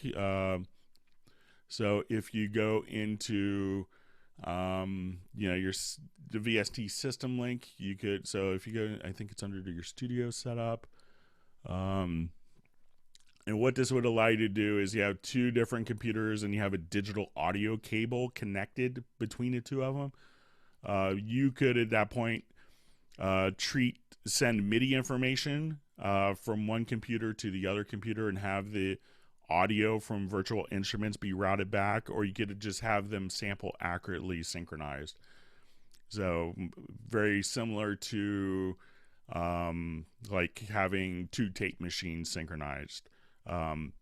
So that's what a lot of people will do. So if you are running two different computers and you want one to be maybe a print machine and another one to do other functionality, you could use VST System Link, but you need an audio interface, two different audio interfaces with a digital connection, such as like a SPDIF or an ADAT light pipe, to do that functionality.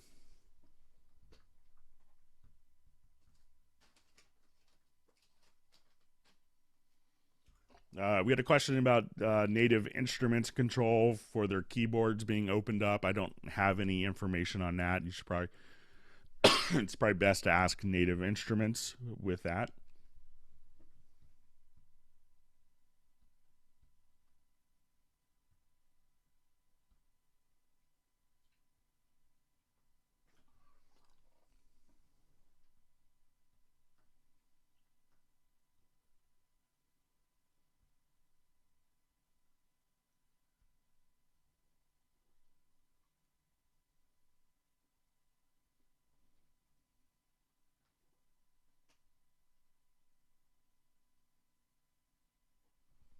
So we have a question: can you switch from artist to pro and use pro on any box? Yeah. So if you upgraded your license from an artist version, which is kind of the mid tier, to the pro, that could be used. That USB-E licenser could be used on any box.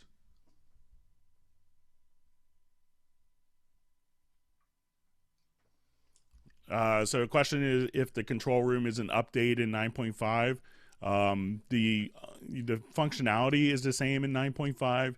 The update is having accessed and having it dockable directly here in 9.5.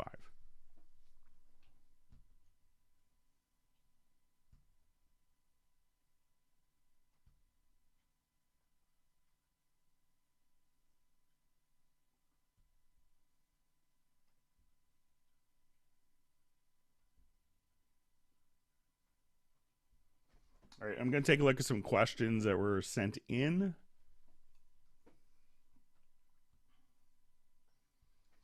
All right, so we had a question about dealing with printing the, setting the volume level for click track. So let me just open up a project for that.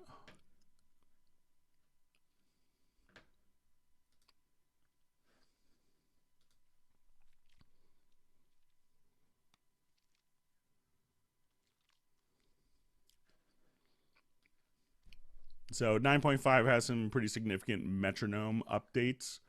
So if you have a time signature track and you have, like, let's say 4/4, if you click on the signature track, you now have the option of taking the audio click between the locators and having that rendered as an audio file. So now you could have that fade in and out independently if you wanted to.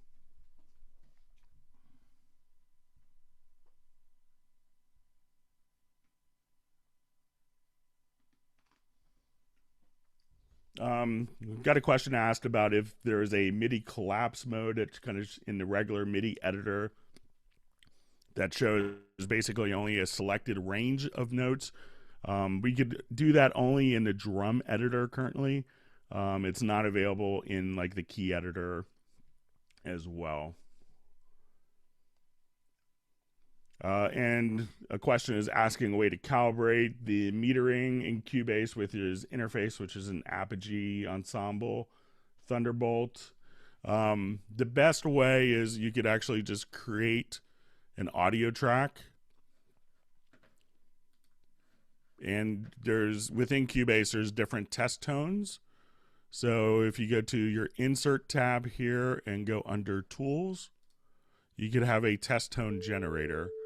I'll just turn it off so it doesn't annoy everyone. But what you could do basically is just have that test tone generator, and you could calibrate kind of the metering on your Apogee consoles as to what's being spit out here in Cubase. So that's a handy tool to have.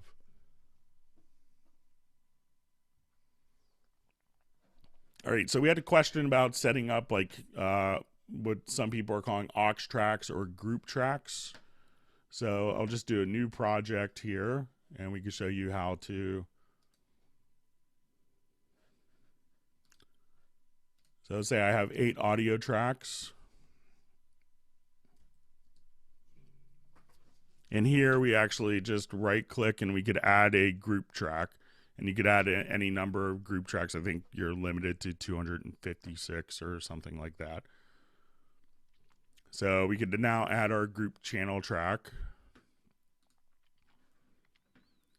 And at this point, you could just, send all of those particular tracks to the group channel. So if you wanted to do that, an easy shortcut is to select this. And if you go to the routing here, if you hold down the Shift key, now all the selected tracks are routed directly to the group channel.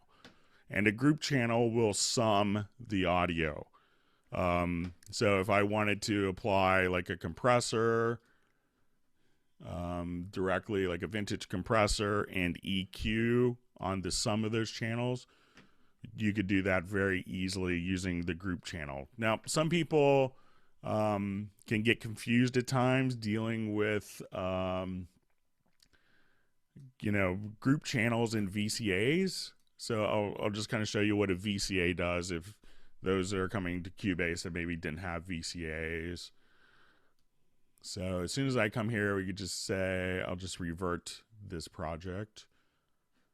I've done all sorts of horrible things to it.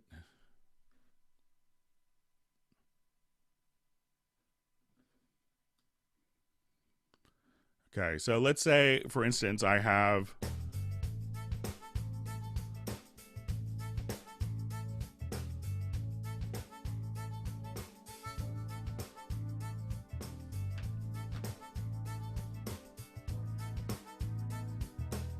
just mute this. So right now I have like my drums with a number of different automation, and the automation could be kind of going up and down. And what a VCA fader does is it will actually just kind of take, so I'm going to take all of my drum tracks here, and then you could right click and we'll just assign a VCA fader, and there's obviously keyboard shortcuts for this, so I just forget what they are, to the selected channels. So now what I could do is I could automate the VCA fader, and I could bring the VCA fader down while tracks that are going up or in contrary motion to this. So if I want all my drums to be down, or all my drums to get louder, but I had kind of automation going in a contrary way, I could just increase my VCA. Now where it gets really picky and why a lot of people prefer VCAs is VCAs don't sum the audio, but if I have a particular track that's going to like an aux send here, so let's say I have this going to my reverence, and as I adjust the level here of the reverence, if you send it to a group track and you drop the group track volume, that will affect the gain structure of that track going directly into the gain structure of your aux sends as well, or to your groups. But a VCA, I could drop that and it's not going to affect the gain structure of my aux sends. So again, I can have kind of contrary motion in the automation, so I could adjust a VCA up, but my tracks that were going down in volume will still go down but be regulated by the actual VCA fader. So that's a really handy thing to be aware of. So group tracks can sum and VCA faders don't sum, but don't affect the gain structure of aux sends.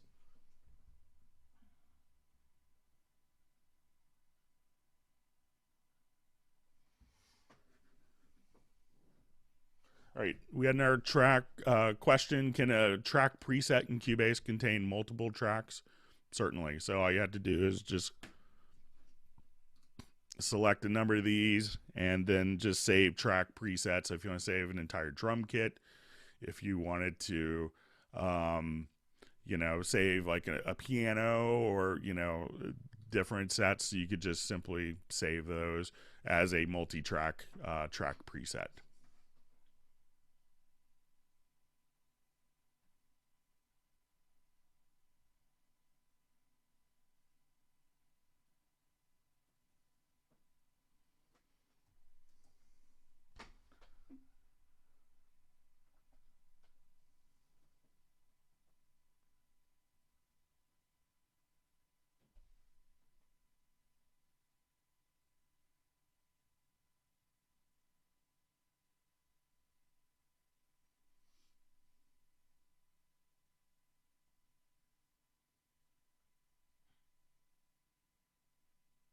All right, just reading through a couple comments.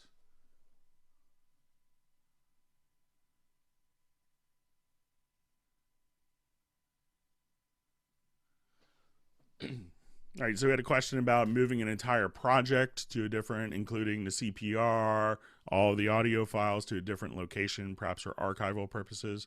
All you have to do is from your file menu, you'll just choose backup project. This will ask you to define a new location. Once you've done that, you could minimize audio files if you wanted to. So if you use like 2 measures of 98,000 measures for a particular audio part, you could just choose to back that up, and that's a kind of a clean backup, very easy to kind of do. So just go to your file menu and just choose backup project.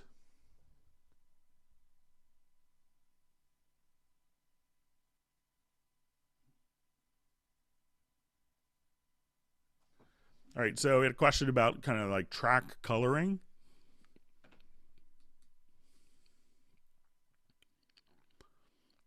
So if I wanted to colorize a number of different tracks, we have a color tool. So if I wanted to select all these tracks and switch their color, I could just do so kind of like that. I could also select a number of tracks here, and we have these colors automatically correlated directly in our mix console. So if I'm here, I can now just switch colors and have all those colors for the mix console. You could also switch your color scheme directly here. So if I just wanted to choose my colors, and you could also have different colors for different parts of the project. So if I wanted the verse to be one color, perhaps the bridge to be yet a different color, I could just come here and colorize and just change kind of the colors just like that. So you can, and again, you can really go crazy customizing colors in Cubase, as well as kind of customizing a lot of different aspects of the program.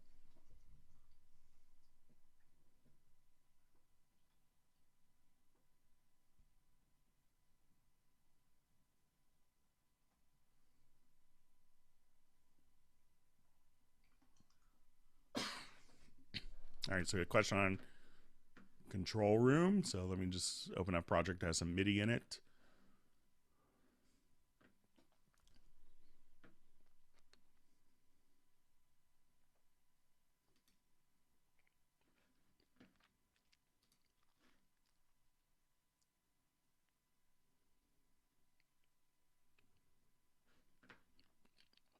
All right, I'll just revert this project.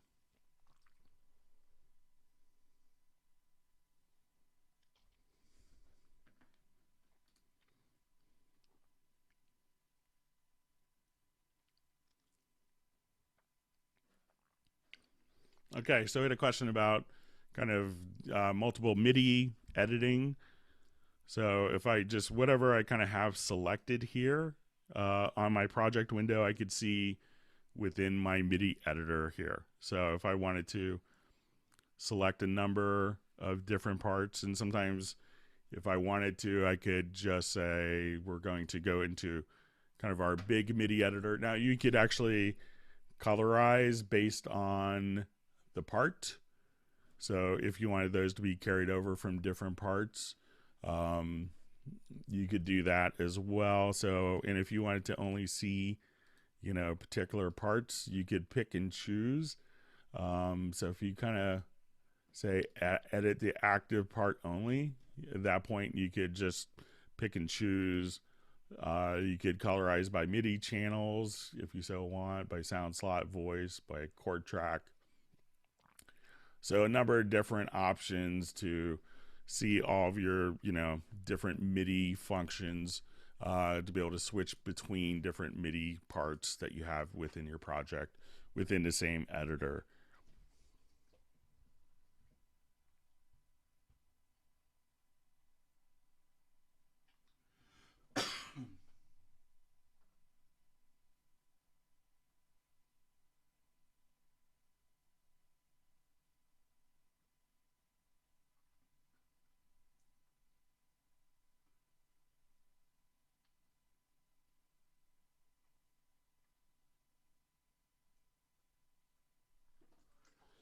So I'm seeing a question, can you record the input to a group channel in real time?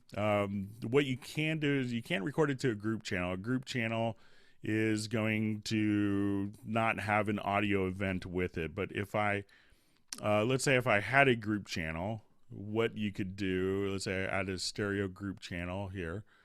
And then, so we have our group channel laid out for us here. I can add an audio track.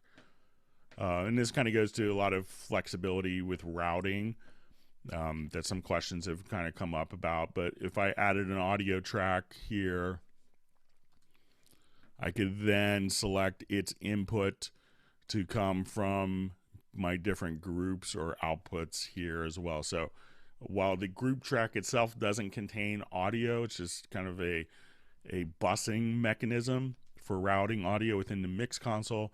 You can use the group input. You can use the group output as an input to an audio track.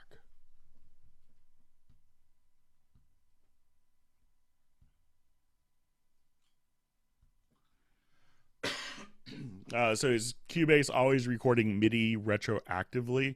So yes, and you could actually just turn that on in the transport. So as soon as you kind of come here, so I think it's going to be MIDI record mode. So as soon as you kind of I'll just send some MIDI messages to it. So I just hit some MIDI notes on a keyboard, and a MIDI track will have to be record enabled. So let me just come here to this particular MIDI track. So I played The World's Greatest Thing, and now I totally forgot to hit record. You can now just have that appear automatically in your system. So it'll be recording. It's always kind of capturing the MIDI, but it just needs a destination of a track that's record enabled to send it to.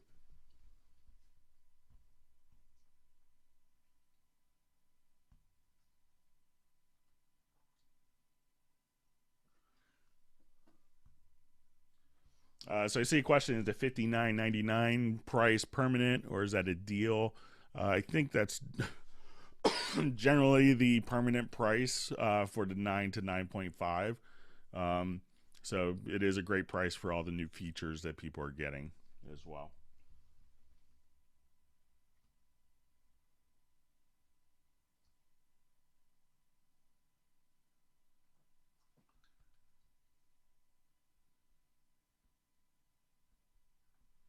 Okay, so I get a question when you're adding, and this is also kind of another question that people had. I'll just do a new project here about adding outputs to VST instruments.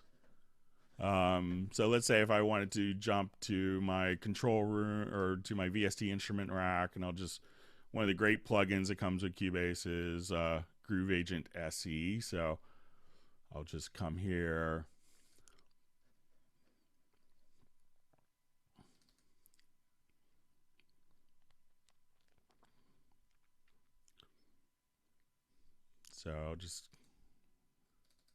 So now we've done that. I'll just remove this selected track. So it's automatically now added when we go to our mix console.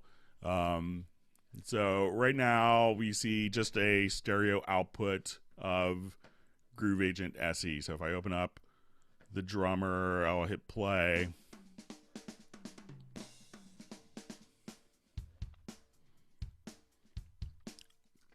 So I see my one output here. Now I could enable, if the instrument has multiple outputs, you could turn on more outputs just by clicking there, but it's going to start off with stereo outputs enabled, so you don't kind of flood your mixer unnecessarily with unused outputs. We could also just activate your outputs.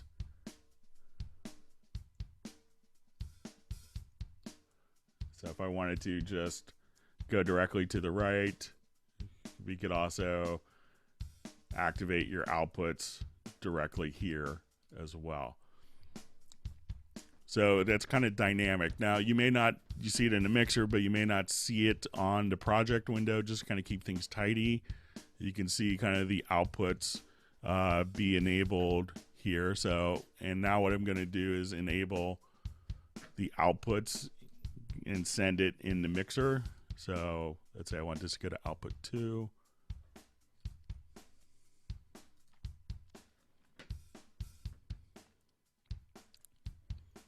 And let me just see if there's...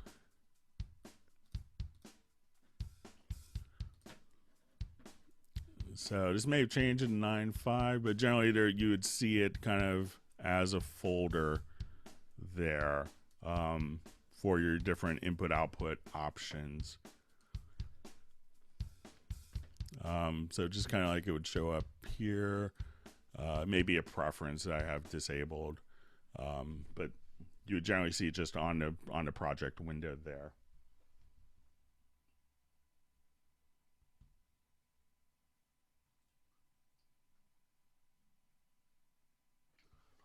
So I had a question on the retrospective MIDI, does it not do audio as well? It will do audio, so I think you could do up to a minute, but you have to enable it in the preferences.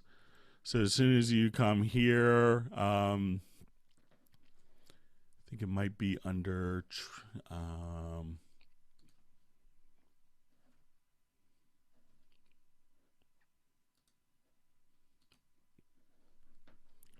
transport.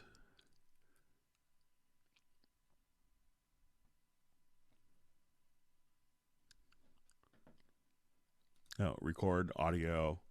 Then you can set the audio pre-record in seconds. So that way, if you accidentally flub something up, you can set it up for like 5 seconds, or a minute. I know people have gone really far with that. But yes, there's retroactive recording for MIDI and audio.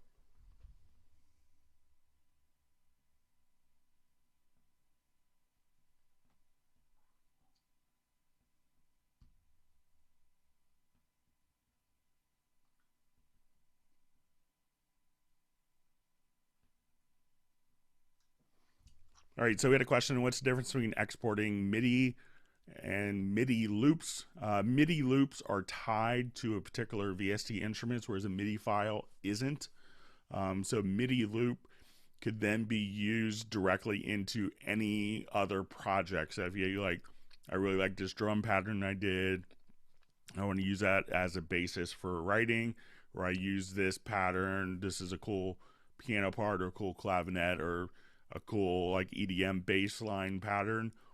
Then you could call that in, whereas a MIDI file doesn't necessarily have a particular instrument. It could have a program change, often sent to general MIDI, but the MIDI loops will actually load up that particular instrument with all the settings, so that you could have kind of, the same exact experience.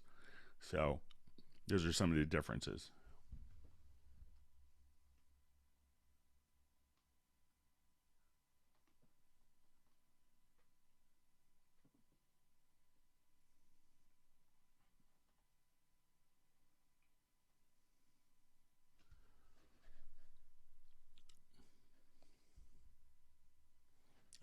So we had a question about, let me just see if we understand this right. Let me just add a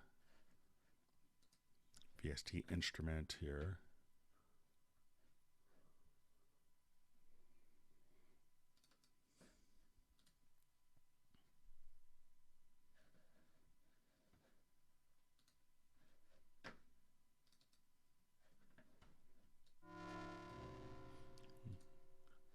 And let's say if I just had drawn in a couple of things.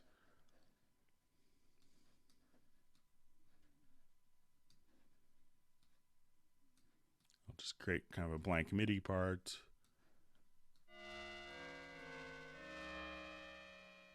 So kind of as you click on a MIDI note, you can hear it. I'm just going to reread the question and make sure that makes sense.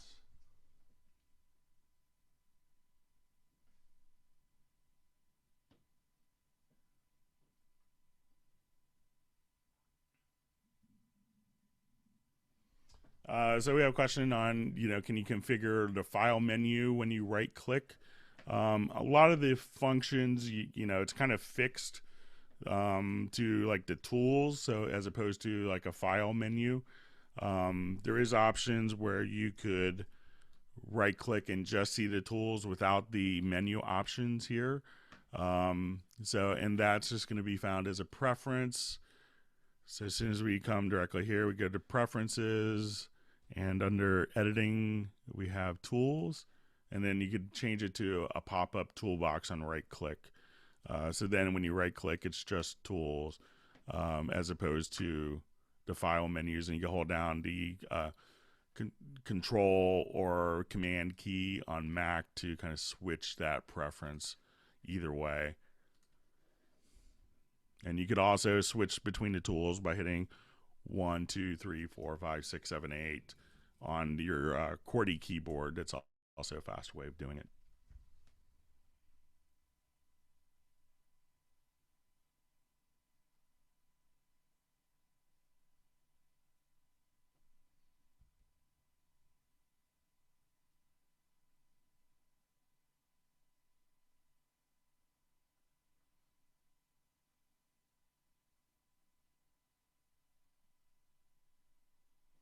All right, take a look at some of the other questions that were sent in.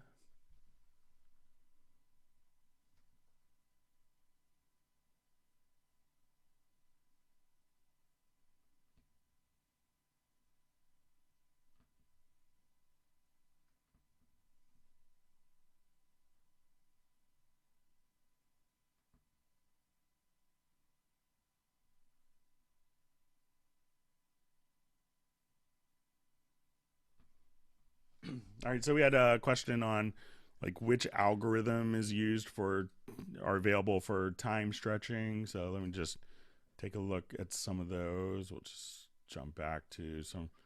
Let's throw a quick drum loop in. And what's kind of cool also in Cubase is you can just navigate to audition different loops. You could have these audition in the context of the project window or tempo.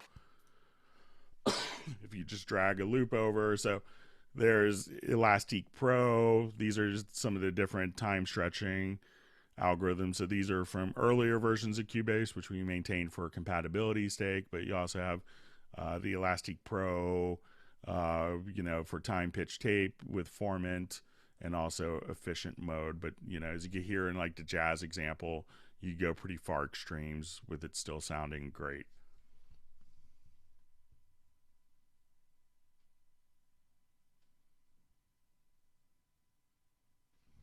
Yes, and if you have multiple groups, as you saw before, we had a question about that, rendering multiple groups. So at that, if we have the capability of having, let's say, a project like this, and you wanted to take all of your groups and render it,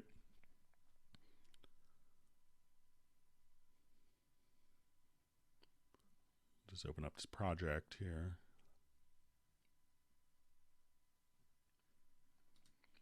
So when you go to your file to export audio mixdown, at that point, you could just have only your group channels activated for exporting. So if you quickly wanted to re-import those, you could choose to import them into the pool and directly into an audio track as well.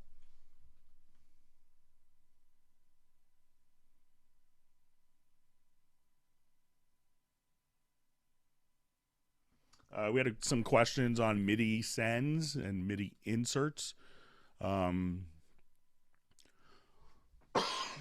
So there's a number of different MIDI sends. So when we select, we could have inserts, which are MIDI plugins that are dedicated directly to a particular function, to that track. So you could have like a beat designer. So if you want to make beats, if you want to have, different MIDI echo. So where you could actually have it automatically generate additional MIDI notes. If you have the polyphony, usually not a problem. If you want to do micro tuning, as well as if you wanted to do, like auto LFO. So if you wanted to have that set up for different automation, and you could also have send. So you could have one track that's a bass line, but that bass line triggers an arpeggio directly in another to another destination. So at that point, you could do that. And if you wanted to, you could actually, take your MIDI inserts. Like if you wanted to just record the outputs from the MIDI inserts directly into the track. So different arpeggiators. So you could have inserts that are dedicated, like a great quantizer plugin. So if you want to add more swing to particular tracks, it's really super easy. Take kind of a sterile, badly programmed drum part, just add more swing without affecting the original data unless you choose to record. So there's a number of different MIDI inserts and sends available.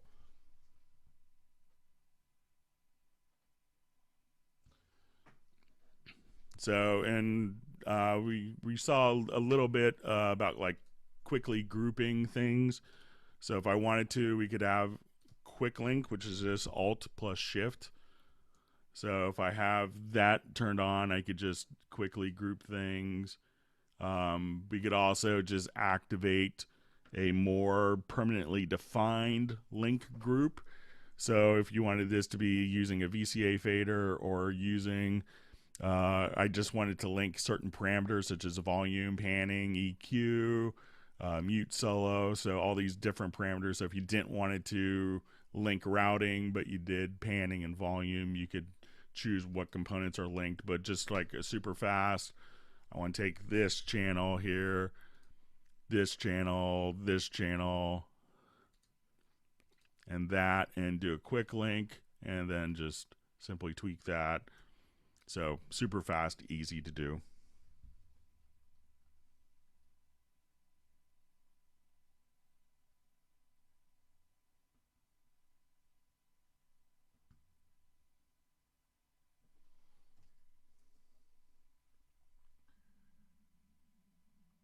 Just gonna go back, read through some more comments.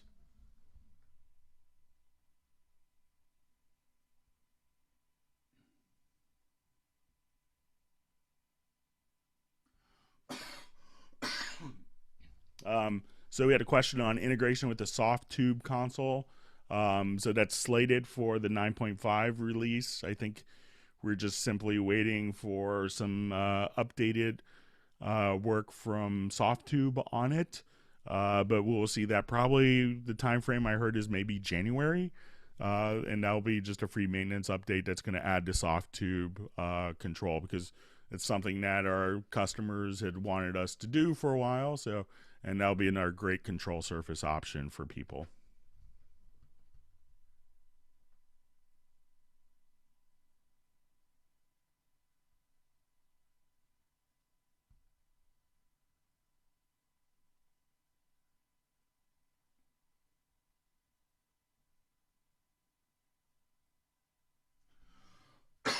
So we had a question on chord tracks about follow chords and chords in scale. So once you determine a chord track, it will determine a key based around the tonality of the chord track. So if you wanted to have a part that was following the chord track, you could have it follow only the notes within the chord, or you could have it follow notes that are within the key of the chord as well. So let's say you're in A minor, and the chord currently is A minor. You could have a note of D if you chose to follow the chords in scales. That's acceptable, or that could be used as a leading voice that's generated. Or if it's just set to chords, it would only do like A, C, and E in the key of A minor for an A minor chord. So that's the difference between them.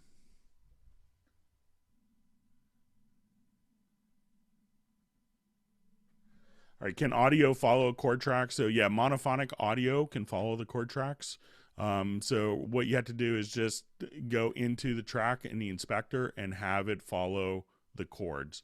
I know some people do like really creative things, doing kind of polyphonic and chords and have it follow chord tracks. It's not really intended for that, but it will change the audio. But really, for the monophonic audio, just have it choose to follow chords as opposed to off, and then the monophonic audio will follow. But you'll need to do a quick like VariAudio analysis so that it knows what pitch that it's working from to start with. But yeah, you could definitely do it with audio. It's great for vocals.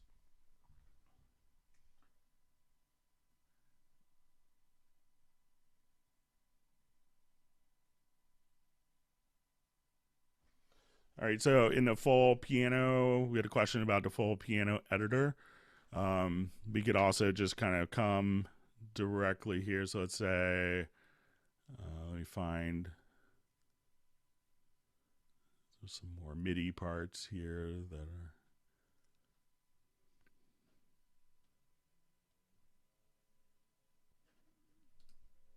So here, when I go, I could just look at it in my piano roll from my MIDI editor. I could look at it in the score editor.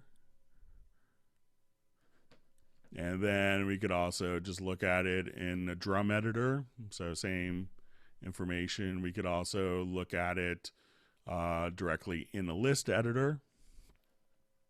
So those different types of editors are all available. So you could also say, I want to take that and let's go to my score editor as well. So At that point, I could have a floating score editor, but still see the piano roll editor. So pretty easy to work with.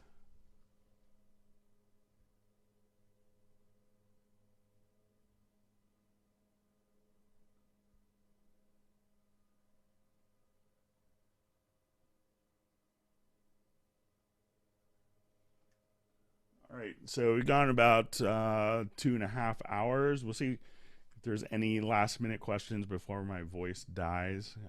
I appreciate everyone's wonderful questions. I know that we had a lot of questions. We're willing to do this again next week for people as you played with the trial version. If you want to do another hangout, maybe next Tuesday, I have travels between then.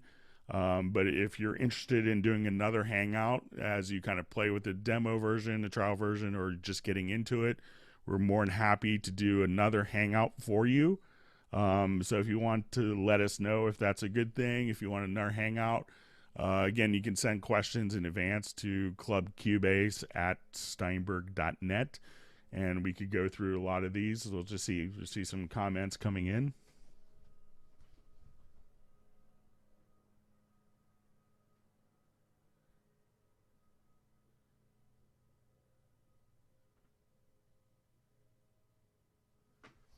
So we had a question: can we hide different tracks on our?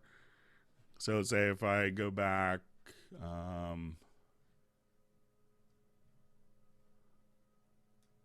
let's say to this project here, can you hide different parts of the project? So if you just go to visibility, you can just hide by clicking in the inspector here, so you can hide different parts and tracks just like that.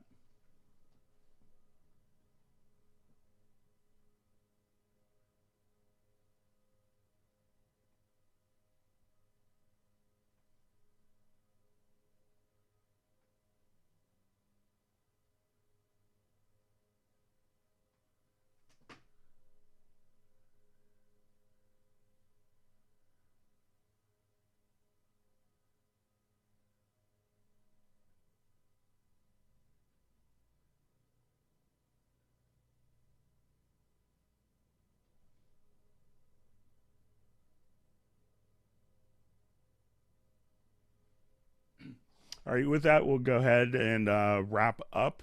Again, if you wanted to do next Tuesday, we'll just kind of I'll pencil in next Tuesday at the same time. Again, this will be available to watch offline if people want to. Sometimes people are generous enough to do an index of different topics that people can jump to.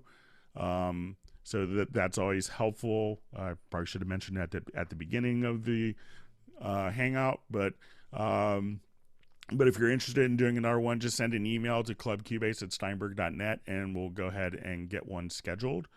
And again, just kind of helping people. We do these hangouts for our users usually like twice a month, and it's just really to make sure that people are understanding the features of the software that they have. I'll take one last look at the questions.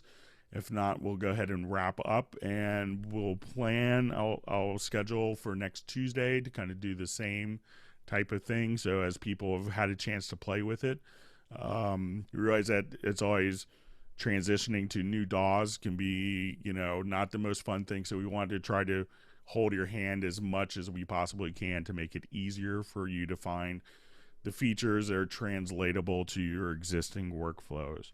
So with that, we'll go ahead and wrap up. I'll just read the comments real quick, and then we'll wrap up unless there's some real quick question.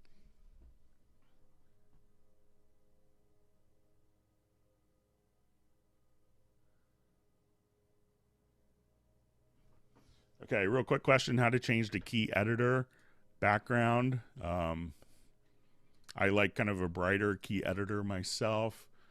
So when you come here, let's add a MIDI track.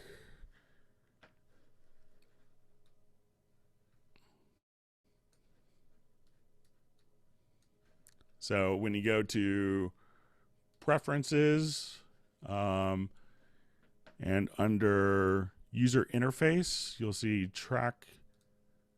Let me see. I think it's under user interface. You can see editor area background.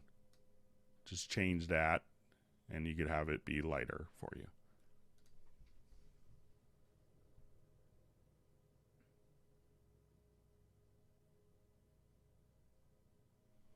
Okay, with that, we'll wrap up. Thank you so much. I apologize that my voice is a little raspy. It's kind of getting over a cold that my son gave me from preschool. But with that, we'll go ahead and wrap up. Thank you so much. And if you have additional questions, just let us know, and we'll see you next week.